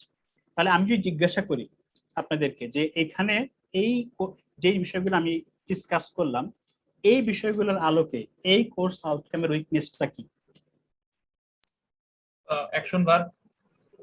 Right, এখানে যে অ্যাকশন ভার্বটা ইউজ করেছে অ্যাপ্রিশিয়েট, এই অ্যাকশন ভার্বটা কিন্তু আমাদের অ্যাভয়েড করতে বলা হচ্ছে, কারণ হচ্ছে this action verb does not cannot be measured, observe করা যাচ্ছে না, অ্যাসেস করা যাচ্ছে না। তাহলে এই যে জিনিসটা যে student will appreciate the benefits of learning a foreign language, এটা কিন্তু আমরা এইভাবে না লিখি, এখানে থেকে কিছু অ্যাবস্ট্রাক্টনেস আছে। কিভাবে? এই যে learning a foreign language, foreign language there are hundreds of foreign language are there. তাহলে কোন ফরেন ল্যাঙ্গুয়েজে লার্নিং? স্টুডেন্ট যদি বলে আমি এই কোর্সের শেষে আমি অ্যাপ্রিশিয়েট দ্য বেনিফিট, আমি একটা ফরেন ল্যাঙ্গুয়েজ লার্ন করছি, কিন্তু কোন ফরেন ল্যাঙ্গুয়েজ স্টুডেন্ট কিন্তু নিজেও জানছেন। So we need to make it specific. Students will demonstrate fluency in speaking English, এইভাবে যদি আমি সেম কথাটাকে বলি তাহলে এখানে কিন্তু দেখেন speaking English, now the student knows he is going to learn English speaking and he, আমরা অ্যাপ্রিশিয়েট ভার্বটাকে চেঞ্জ করে এখানে ডেমনস্ট্রেট নিয়ে আসলাম। এখন কিন্তু আমি ডেমনস্ট্রেটটাকে আমরা অ্যাসেস করতে পারবো, বিভিন্ন ভাবে অ্যাসেস করতে পারবো। হ্যাঁ, তার ভাইবার মাধ্যমে পারবো, তার টেস্টের মাধ্যমে পারবো, কুইজের মধ্যে পারবো, অ্যাসাইনমেন্টের মাধ্যমে, বিভিন্ন ভাবে কিন্তু তার ফ্লুয়েন্সিটাকে আমরা কিন্তু টেস্টের মাধ্যমে যাচাই করতে পারবো। তারপর যেমন বলি students will be able to access resources at the university, মানে স্টুডেন্ট ইউনিভার্সিটি রিসোর্সে অ্যাক্সেস করতে পারবে। তাহলে এইটাকে যদি আমি বলি তাহলে এইটার উইকনেসটা কি?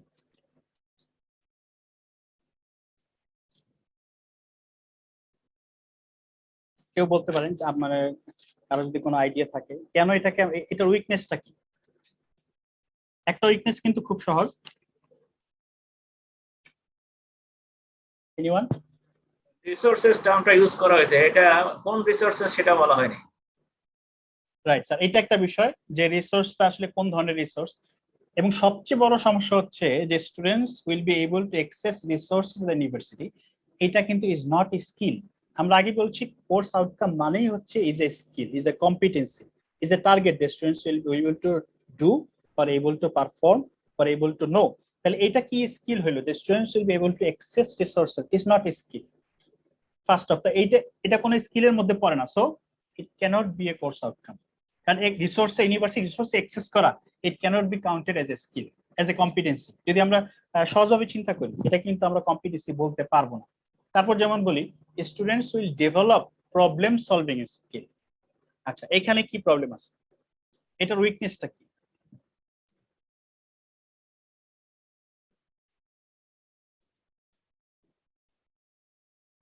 এনিওয়ান? আচ্ছা, এখানে আমি জিজ্ঞেস করি এখানে কি অ্যাকশন ভার্ব আছে?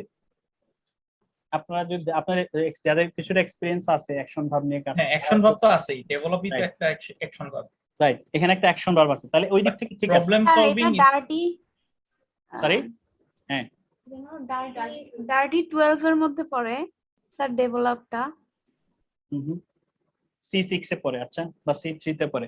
প্রবলেম সলভ, এখানে সমস্যাটা হচ্ছে যে আমরা যখন বলছি প্রবলেম সলভিং স্কিল, তাহলে এই প্রবলেম সলভিং স্কিল যদি জিজ্ঞেস করি what problem solving skill, there are thousands problem in different section, different program, different departments, different subjects, different courses.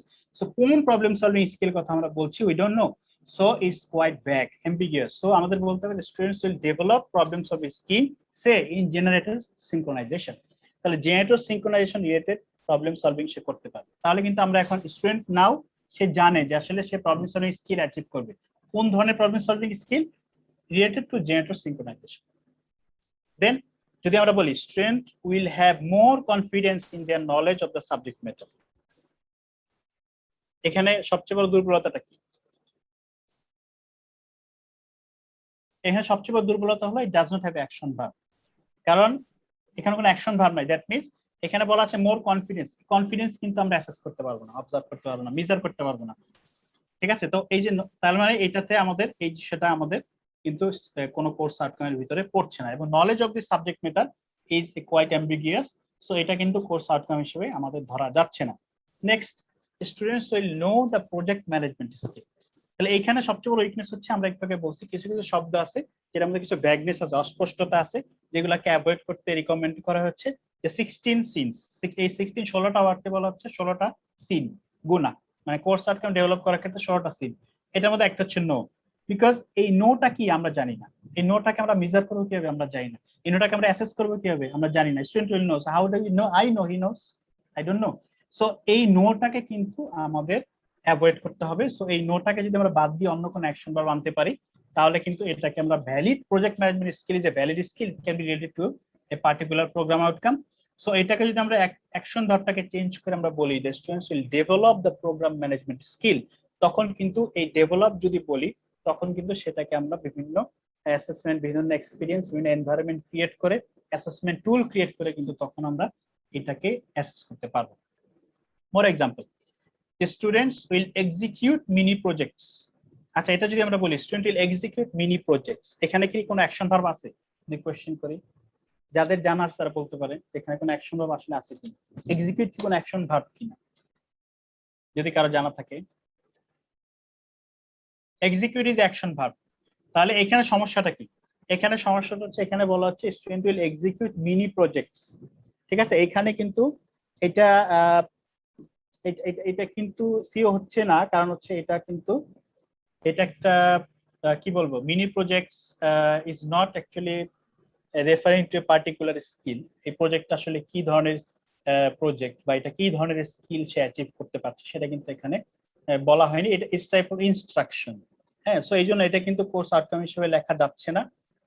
তবে নেক্সট হচ্ছে have the concepts of compensators and controllers. Compensators and controllers আমরা জানি এটা কি করে, হ্যাঁ, যে কোনো সার্কিটকে স্টেবিলাইজ করে। তাহলে have the concepts of compensators and এখানে দেখেন এখানে বলা আছে যে কনসেপ্ট, কনসেপ্ট শব্দটা কিন্তু কোনো অ্যাকশন ভার্ব না। কনসেপ্ট হচ্ছে তার ইন্টারনাল একটা ক্যারেক্টারিস্টিক, এটা কিন্তু আমরা মেজার করতে পারবো না। মেজার করতে না পারার কারণে এটা কিন্তু এই কোর্স আউটকাম কিন্তু ভ্যালিড হবে না। তাহলে এটাকে আমাদের কি করতে হবে, এবং কম্পেনসেটর এবং কন্ট্রোলার যদি বলি তাহলে এটাকেও কিছু ভ্যাগনেস আছে, কারণ there are different type of compensators and different type of controllers.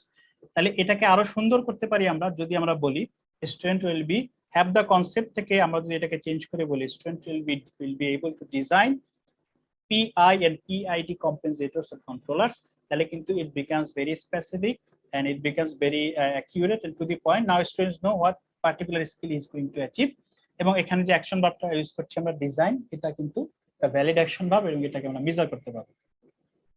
Next দেখেন optimal generator scheduling for thermal power plants by using software package in the lab. তাহলে এখানে সে অপটিমাল জেনারেটরকে স্কেজুল করতে পারবে।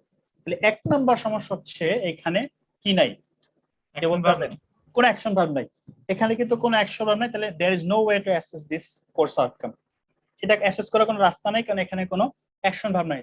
কিন্তু এটা যে কনসেপ্ট আছে generator scheduling, optimum generator scheduling is a very valid concept, এবং থার্মাল পাওয়ার প্ল্যান্ট এটাও স্পেসিফাই করে দেওয়া হয়েছে, এবং কিভাবে সফটওয়্যার প্যাকেজ এটাও স্পেসিফিক করে দেওয়া হয়েছে।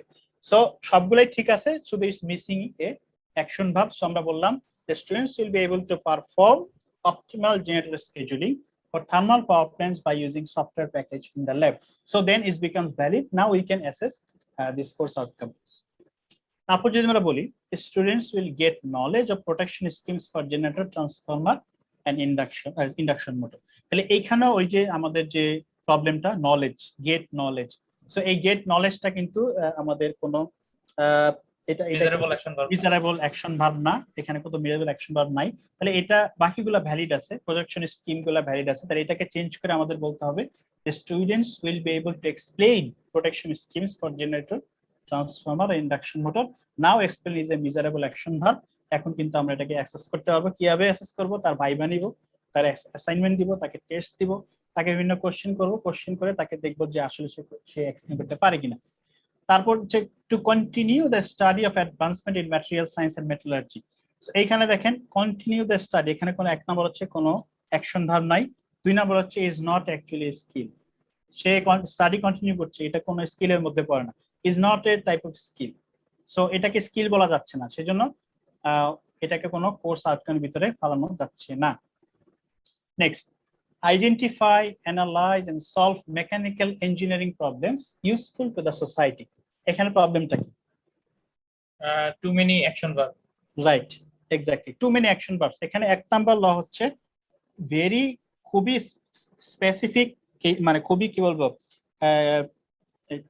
মানে খুবই স্পেশাল কেসের ক্ষেত্রে একাধিক কোর্স আউটকাম ইউজ করা যায় যদি সেটাকে মিজারেবল হয় বা পার্টিকুলার রিজন থাকে, বাট ইন জেনারেল আমাদের কিন্তু অবশ্যই একটা কোর্স আউটকামের ভিতরে একটা অ্যাকশন ভার্ব থাকতে হবে। তাহলে আইডেন্টিফাই এবং অ্যানালাইজ কে যদি আমরা সরিয়ে দেই এবং শুধু বলি solve mechanical engineering problems related two, এবং আগেরটা প্রবলেম দেখেন mechanical engineering problems useful to the society, তো এটা কি বুঝলাম আমি? মেকানিক্যাল ইঞ্জিনিয়ারিং প্রবলেম যদি বলি there are hundreds of thousand types of mechanical engineering problems, তাহলে এই ইজ ভেরি জেনারেলাইজড স্টেটমেন্ট। তাহলে এটাকে যদি স্টুডেন্ট সে পড়ে সে কিন্তু বুঝতে পারছে না সে আসলে কি স্কিল অ্যাচিভ করছে। তো আমরা যদি বলি solve mechanical engineering problems related to combustor design, now student কিন্তু জানে, স্টুডেন্ট বুঝতে পারছে যে এখানে সে বিভিন্ন মেকানিক্যাল ইঞ্জিনিয়ারিং প্রবলেম সলভ করবে, that can be related to the combustor design. তারপর দেখেন have practical experience of developing applications that utilise databases. তাহলে এখানে এটা কম্পিউটার সায়েন্সের একটা, এখানে দেখেন এই যে হ্যাভ প্র্যাকটিক্যাল এক্সপিরিয়েন্স, এখানে কোনো অ্যাকশন ভার্ব নাই। হ্যাঁ, এখানে কোনো অ্যাকশন ভার্ব নাই, তাহলে এখানে সবচেয়ে বড় সমস্যা যে আমাকে একটা অ্যাকশন ভার্ব এখানে ইন্ট্রোডিউস করতে হবে। অ্যাকশন ভার্বটা কি? সে এখানে যে বলা হলো যে developing applications that utilise databases, তাহলে there are hundreds of thousands of application that utilise databases, তাহলে কোন অ্যাপ্লিকেশনের কথা এখানে বলা হচ্ছে? সো এটাকে যারা specifically for example develop application to track X for example that utilise databases. So এরকম আর কি আমরা স্পেসিফিক করে দিচ্ছি, we are fixing a particular action verb, then we are also making the statement too quite specific and removing the vagueness. তারপর দেখেন syntax directed translation intermediate code, এটা কিন্তু একটা সিলেবাস থেকে কপি করা হয়েছে, সিএসসি একটা সিলেবাস থেকে কপি করা হয়েছে, syntax directed translation and intermediate code generation. তাহলে এই ধরনের যদি আমরা সিলেবাস থেকে কোনো কিছু কপি করে দেই তাহলে কিন্তু এটা কিন্তু ভ্যালিড হবে না, কারণ এখানে কিন্তু কোনো স্কিলই বোঝাচ্ছে না, আমরা কিন্তু টপিকটাকে শুধু কপি করে এখানে বসিয়ে দিচ্ছি। So it cannot be counted as a skill, so এটাকে কিন্তু আমাদের কোর্স আউটকামের ভিতরে আমাদের রাখা যাবে না। 3 number, have an appreciation for the scope, complexity and requirement to have positive attitude to earth environment protection. আবারও এখানে সেম প্রবলেম, এখানে আমাদের অ্যাপ্রিসিয়েশন শব্দটা চলে আসছে। সো অ্যাপ্রিসিয়েশন হচ্ছে আমরা এটাকে অবজার্ভ করতে পারি না, আমরা এটাকে অ্যাসেস করতে পারি না, so that means we cannot measure this. So এখানে আমাদের যেটা করতে হবে যে এটাকে আমরা কোনো মেজারেবল অ্যাকশন ভার্বের দিকে নিতে হবে, interpret the scope, complexity, requirement for a positive appreciation and so on. তারপর যেমন আছে introduce the concept of impedance matching in RF circuits. তাহলে এখানে সমস্যাটা কি? এখানে সমস্যা হচ্ছে এটা টিচার পার্সপেক্টিভ থেকে লেখা হয়েছে। কিভাবে বুঝবো? যদি আপনি প্রথমে অ্যাড করেন the teacher will be able two, যদি অ্যাড করেন তাহলে কি বোঝা যায়? It make sense, the teacher will be able to introduce the concept of impedance matching in RF circuit. এটা টিচারের skill, it's not student skill. তাহলে আমরা যদি বসাই students will be able to introduce the concept, না, তাহলে হচ্ছে না, এটা টিচার পার্সপেক্টিভ থেকে লেখা হয়েছে। তাহলে এটা কি করতে হবে? এটাকে কিন্তু আমরা কোর্স আউটকামের ভিতরে রাখতে পারবো না। আচ্ছা, তাহলে আমরা বুঝলাম যে আমাদের একটা কোর্স আউটকামের ভিতরে প্রথমে একটা অ্যাকশন ভার্ব থাকবে, এবং সেই অ্যাকশন ভার্ব পরে আমাদের কিছু নলেজ ডোমেইন থেকে থাকতে পারে, কগনিটিভ ডোমেইন থেকে থাকতে পারে, অথবা আমাদের অ্যাটিটিউড বা মোটিভেশন বা অ্যাফেক্টিভ ডোমেইন থেকে বা বিহেভিয়ারাল অবজেক্টিভ ডোমেইন থেকে থাকতে পারে, এবং আমাদের সাইকোমোটর ডোমেইন থেকে থাকতে পারে। সেই স্কিলগুলো এখানে বসবে, এরপর তার কন্ডিশন থাকবে, এরপর তার ক্রাইটেরিয়া থাকবে। সো একটা কোর্স আউটকামের ভিতরে কিন্তু আমি তিন ধরনের কিন্তু আমরা এই কি বলে অবজেক্টিভ কিন্তু অ্যাড করতে পারি, অর্থাৎ নলেজ ডোমেইন থেকে, স্কিল লেভেল থেকে বা সাইকোমোটর ডোমেইন থেকে, এবং অ্যাটিটিউড ডোমেইন থেকে, তিনটা থেকে কিন্তু আমরা তিনটা কোর্স আউটকাম যদি আমরা অ্যাড করি সেটাকে বলবো কেএসএ স্ট্রাকচার। বাট এটা নট নেসেসারিলি যে আমাদের কেএসএ স্ট্রাকচারই রাখতে হবে। এটা কোর্সে সব কোর্সে হয়তো কোনো কোর্সে হয়তো অ্যাফেক্টিভ ডোমেইনকে কভার করা যাচ্ছে না, কোনো কোর্সে হয়তো সাইকোমোটর ডোমেইনের কোনো লেভেলকে অ্যাডজাস্ট করা যাচ্ছে না। হ্যাঁ, কোনো ডোমেইনে হয়তো কোনো জায়গায় হয়তো তিনটাকে আমাদের নলেজ লেভেল থেকে রাখতে হচ্ছে। সো কোর্সের উপর ডিপেন্ড করে কিন্তু এটা আমাদের কম বেশি হতে পারে। এবং এটা যেমন তিনটা কোর্স আউটকামের ক্ষেত্রে বলা হচ্ছে, এখানে যদি সংখ্যা আরো বেশি হয়, তিনটা জায়গায় চারটা হয়, পাঁচটা হয়, সেখানে কিন্তু এখানে যারা ডিজাইন করবেন, as long age that the instructors can design make the rubrics, students have the rubrics, they can verify that they can access the course outcome, তাহলে কিন্তু সেখানে এটা একটা বড় ইস্যু না। আচ্ছা, এরপরে দেখেন তাহলে এগুলো আমাদের এক্সাম্পল, এগুলো কয়েকটা এক্সাম্পল আমি দেখানোর চেষ্টা করছি, যে অ্যাকশন ভার্ব, দেন হচ্ছে নলেজ কগনিটিভ ডোমেইন, দেন কন্ডিশন, দেন হচ্ছে ক্রাইটেরিয়া। আচ্ছা, তাহলে এখানে আরেকটা ডাইমেনশন আছে, সেই ডাইমেনশনটা হচ্ছে, আচ্ছা এনি কোশ্চেন? মানে এটা আপনি আমার বলছেন, তারপরও একটু জাস্ট জানার জন্য বলতেছি, আগের স্লাইডটাই যান। সেটা হচ্ছে কি আবার একটু যদি বলেন যে কন্ডিশন আর ক্রাইটেরিয়া। হ্যাঁ, কন্ডিশন হচ্ছে ওই যে পার্টিকুলার স্কিলের কথা আমি বলছি, এই পার্টিকুলার স্কিল আমি জিজ্ঞেস করি when this skill will be achieved, তাহলে যে আনসারটা পাওয়া যাবে এটা হচ্ছে কন্ডিশন, আর how this skill will be achieved এটা হচ্ছে ক্রাইটেরিয়া। এটা কি তিনটা ডোমেইনের ক্ষেত্রেই প্রযোজ্য? তিনটা ডোমেইনের ক্ষেত্রে প্রযোজ্য, এবং এটা কিন্তু আমি বলছিলাম অপশনাল পার্ট, সব ক্ষেত্রে কিন্তু এটা নাও আসতে পারে। যেমন ওই যে আমরা এক্সাম্পল দিলাম যে স্ট্যান্ডার্ড ডেভিয়েশন সে মেজার করছে, বা সে একটা পার্টিকুলার প্রবলেম সলভ করছে, এই প্রবলেমটা কোথায় সলভ করছে, তার ক্রাইটেরিয়া হচ্ছে সে একটা ওই যে কম্বাস্টর ইঞ্জিন ডিজাইনের প্রবলেম সলভ করছে। সো ওই ধরনের কিন্তু কোনো কোনো ক্ষেত্রে আমাদের এরকম ক্রাইটেরিয়া আসবে। আচ্ছা আচ্ছা, ঠিক আছে। আচ্ছা, তাহলে এখানে একটা বিষয় হচ্ছে যে আমাদের এক নম্বর হচ্ছে আমাদের সময় আছে 10 মিনিট, সো আমরা 10 মিনিটের মধ্যে যতটুকু করা যায় ততটুকু আমরা যাব। এখানে একটা বিষয় হচ্ছে যখন আমরা নলেজ ডোমেইন থেকে বা কগনিটিভ ডোমেইন থেকে কোনো স্কিল অ্যাড করি, অর্থাৎ অ্যাকশন প্লাস কগনিটিভ ডোমেইনের যখন কোনো আমরা স্কিল আমরা যোগ করি, কোনো কোর্স আউটকাম তৈরি করি, তখন সেখানে কিন্তু আরেকটা বিষয়ের প্রতি আমাদের খেয়াল রাখতে হবে। হ্যাঁ, সেটা হচ্ছে অ্যানাদার ডাইমেনশন। সেটা হচ্ছে যেমন আমরা বলি আমরা কগনিটিভ ডোমেইনের ক্ষেত্রে আমরা সাইকেল দেন ফিনিক্সে। কগনিটিভ ডোমেইনের ক্ষেত্রে যেমন আমরা বলি এখানে আছে ফর এক্সাম্পল রিমেম্বারিং, তারপর হচ্ছে আন্ডারস্ট্যান্ডিং, তারপর হচ্ছে অ্যাপ্লাইং, তারপর হচ্ছে অ্যানালাইজিং, তারপর হচ্ছে ক্রিয়েটিং। এটা কিন্তু দেখেন এই সবগুলা কিন্তু আমাদের কগনিটিভ লেভেলের সাথে সম্পর্কিত, এবং এটাকে আমরা বলছি নলেজ ডোমেইন বা ইন্টেলেকচুয়াল স্কিল ডোমেইন। তাহলে এখানে যেমন এর কতগুলো লেভেল আছে, যেমন তার আন্ডারস্ট্যান্ডিং লেভেল যদি একদম প্রাইমারি হয় সেটাকে আমরা রিমেম্বারিং, আরো যদি ইন ডেপথে যায় সেটাকে আমরা বলি আন্ডারস্ট্যান্ডিং, আরো যদি সেটাকে বুঝতে পারে বা তার সেটাকে কি বলে ইন্টারনালাইজ করতে পারে তাহলে সেটাকে আমরা বলি অ্যাপ্লাইং, দেন অ্যানালাইজিং, দেন ইভালুয়েশন, দেন ক্রিয়েটিং।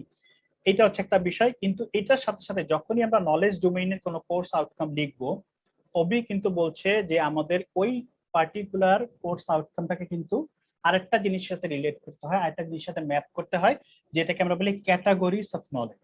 অর্থাৎ ওই কগনিটিভ ডোমেইনে যে নলেজটা আমরা ইউজ করছি, ওই কোর্স আউটকামে যে নলেজ, খেয়াল করে দেখেন এই 2 নাম্বার পয়েন্টটা,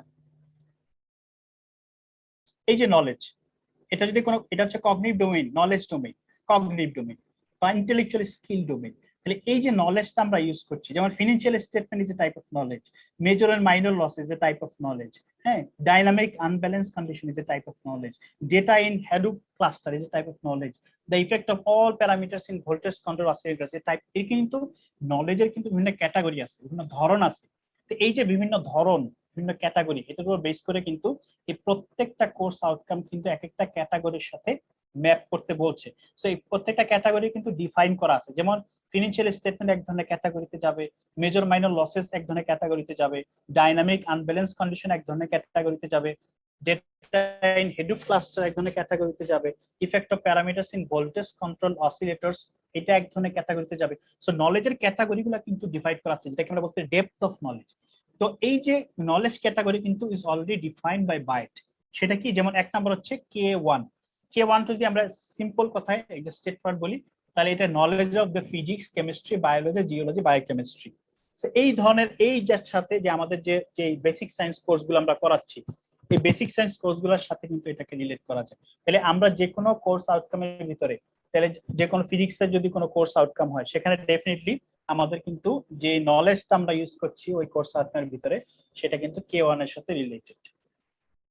তারপর K2 বলছে ম্যাথমেটিক্স, সহজভাবে আমি পুরোটা না পড়ে সংক্ষিপ্ত বলে দিলাম, calculus, ODE, PD, partial differential equation, coordinate differential equation, advanced mathematics, numerical analysis, এগুলা কিন্তু হচ্ছে আমাদের K2 এর সাথে রিলেটেড। ঠিক আছে, অর্থাৎ ম্যাথমেটিক্স রিলেটেড যদি নলেজ হয়, তো ম্যাথমেটিক্স যেহেতু আমাদের কোর্স আছে ম্যাথ 101, 102, ওইখানে যে নলেজটা আমরা ইউজ করবো অ্যাকশন ভাবে পরে, সেটা কিন্তু আমাদের K2 এর সাথে ম্যাপ করতে হবে। তারপর যেমন যদি আমরা বলি ইঞ্জিনিয়ারিং ফান্ডামেন্টালস, ফান্ডামেন্টাল ইঞ্জিনিয়ারিং যত বিষয় আছে, তাহলে এখান থেকে কিন্তু আমাদের ইঞ্জিনিয়ারিং সাথে শুরু।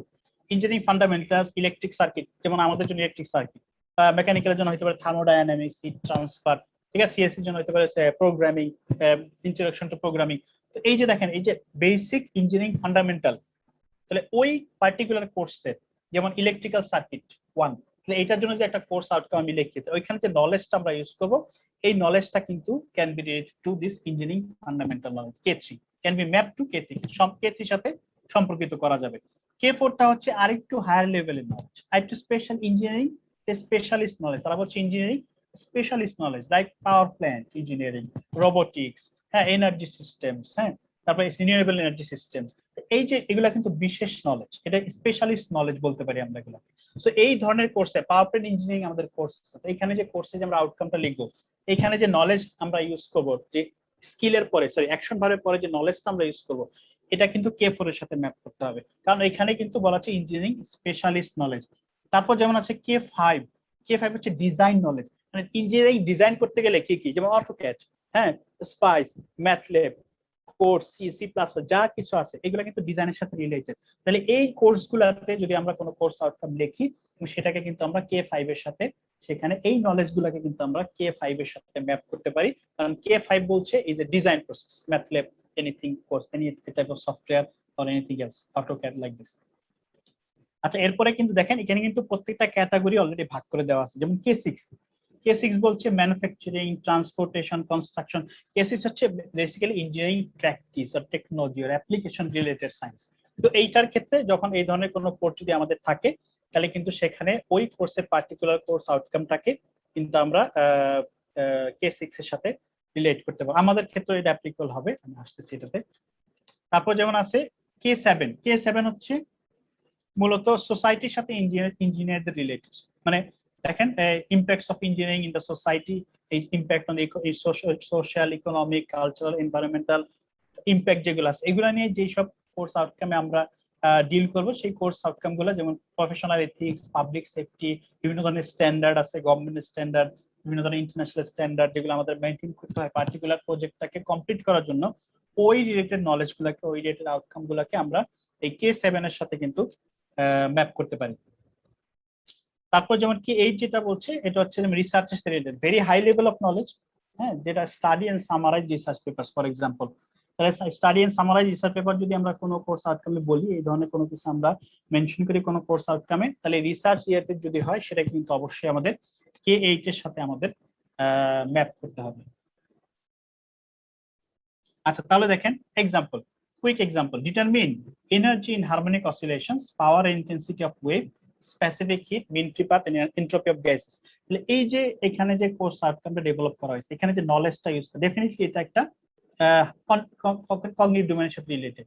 তাহলে এখানে যে নলেজটা ইউজ করা হচ্ছে, এটা কিন্তু ফিজিক্সের সাথে রিলেটেড। দেখেন physics, entropy, mean free path, specific heat, intensity, power intensity of wave, এটা কিন্তু বেসিক সায়েন্স, অর্থাৎ K1 ফিজিক্স, কেমিস্ট্রি, বায়োলজি।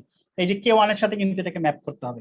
তারপর দেখেন execute interpolation, extrapolation of and curve fitting, এটা ইউজিং নিউমেরিক্যাল টেকনিক্স, এটা কিন্তু ম্যাথমেটিক্স এর সাথে রিলেটেড।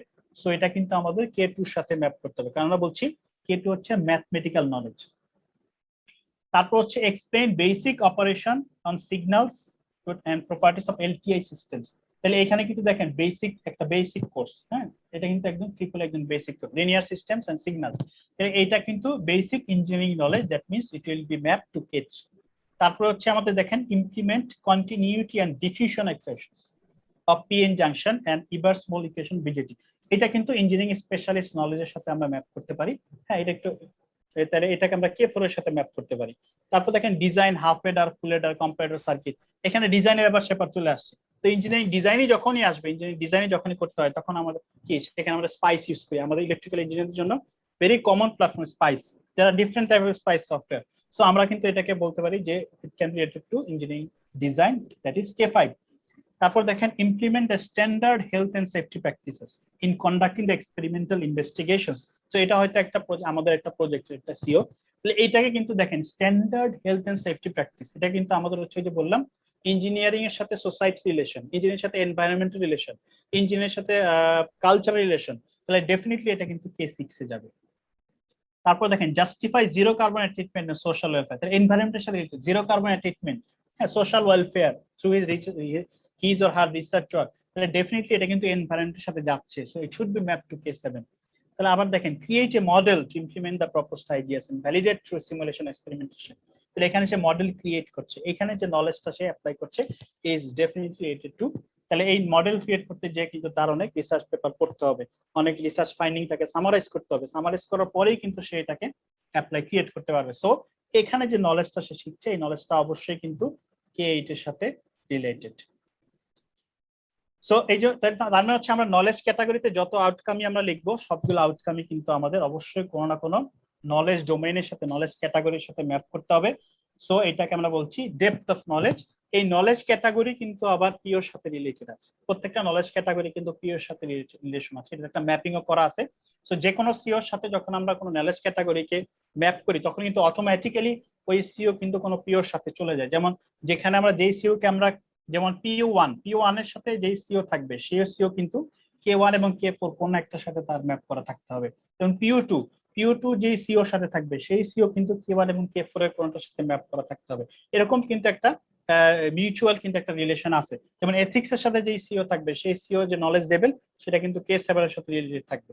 সো এরকম আমাদের একটা এক্সাম্পল যেমন 33307 ক্লাসিফাই কমিউনিকেশন সিস্টেমস, ডেফিনেটলি এখানে কমিউনিকেশন সিস্টেম ট্রান্সমিশন টাইপ এটা কিন্তু একটা basic engineering knowledge. So definitely এটা K3 বেসিক ইঞ্জিনিয়ারিং নলেজ, আর বেসিক ইঞ্জিনিয়ারিং নলেজ মানেই কিন্তু it should be mapped to PU1 or engineering knowledge.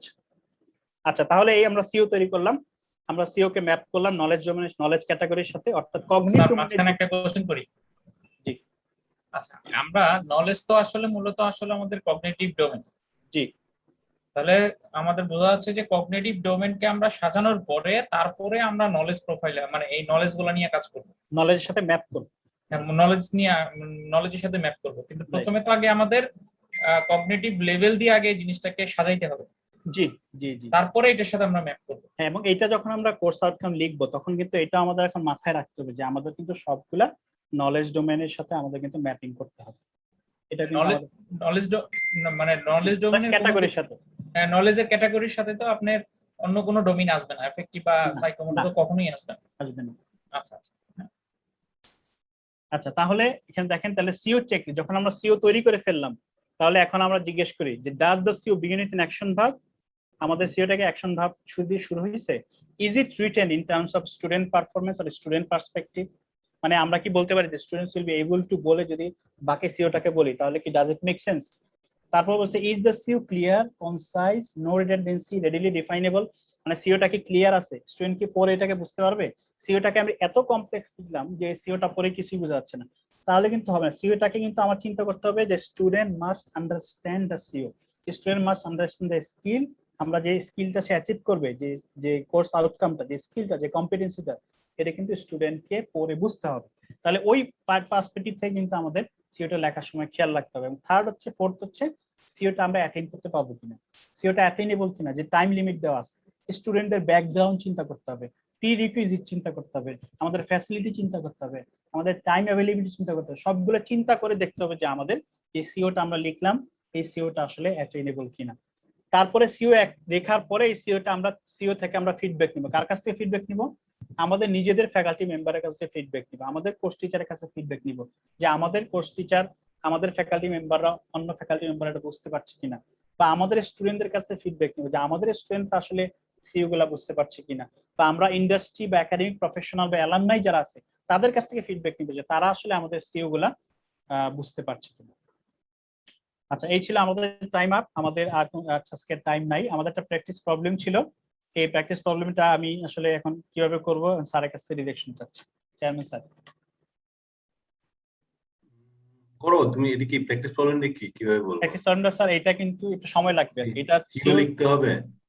হ্যাঁ এটা একটা গুগল ফর্ম শেয়ার করবে এবং গুগল ফর্মে তারা ওই গুগল ফর্মে ঢুকে তাদের কাছে সিলেবাস দেওয়া থাকবে, কোর্স আউটকামের যে বেসিক রুলগুলো আছে ওগুলো দেওয়া থাকবে, অ্যাকশন ভার্ব দেওয়া থাকবে, সেখান থেকে তাদেরকে কগনিটিভ ডোমেইনে 2টা এবং সাইকোমোটর ডোমেইনে একটা সিও লিখতে হবে। সো এটা কিন্তু একটা টাইম লাগবে।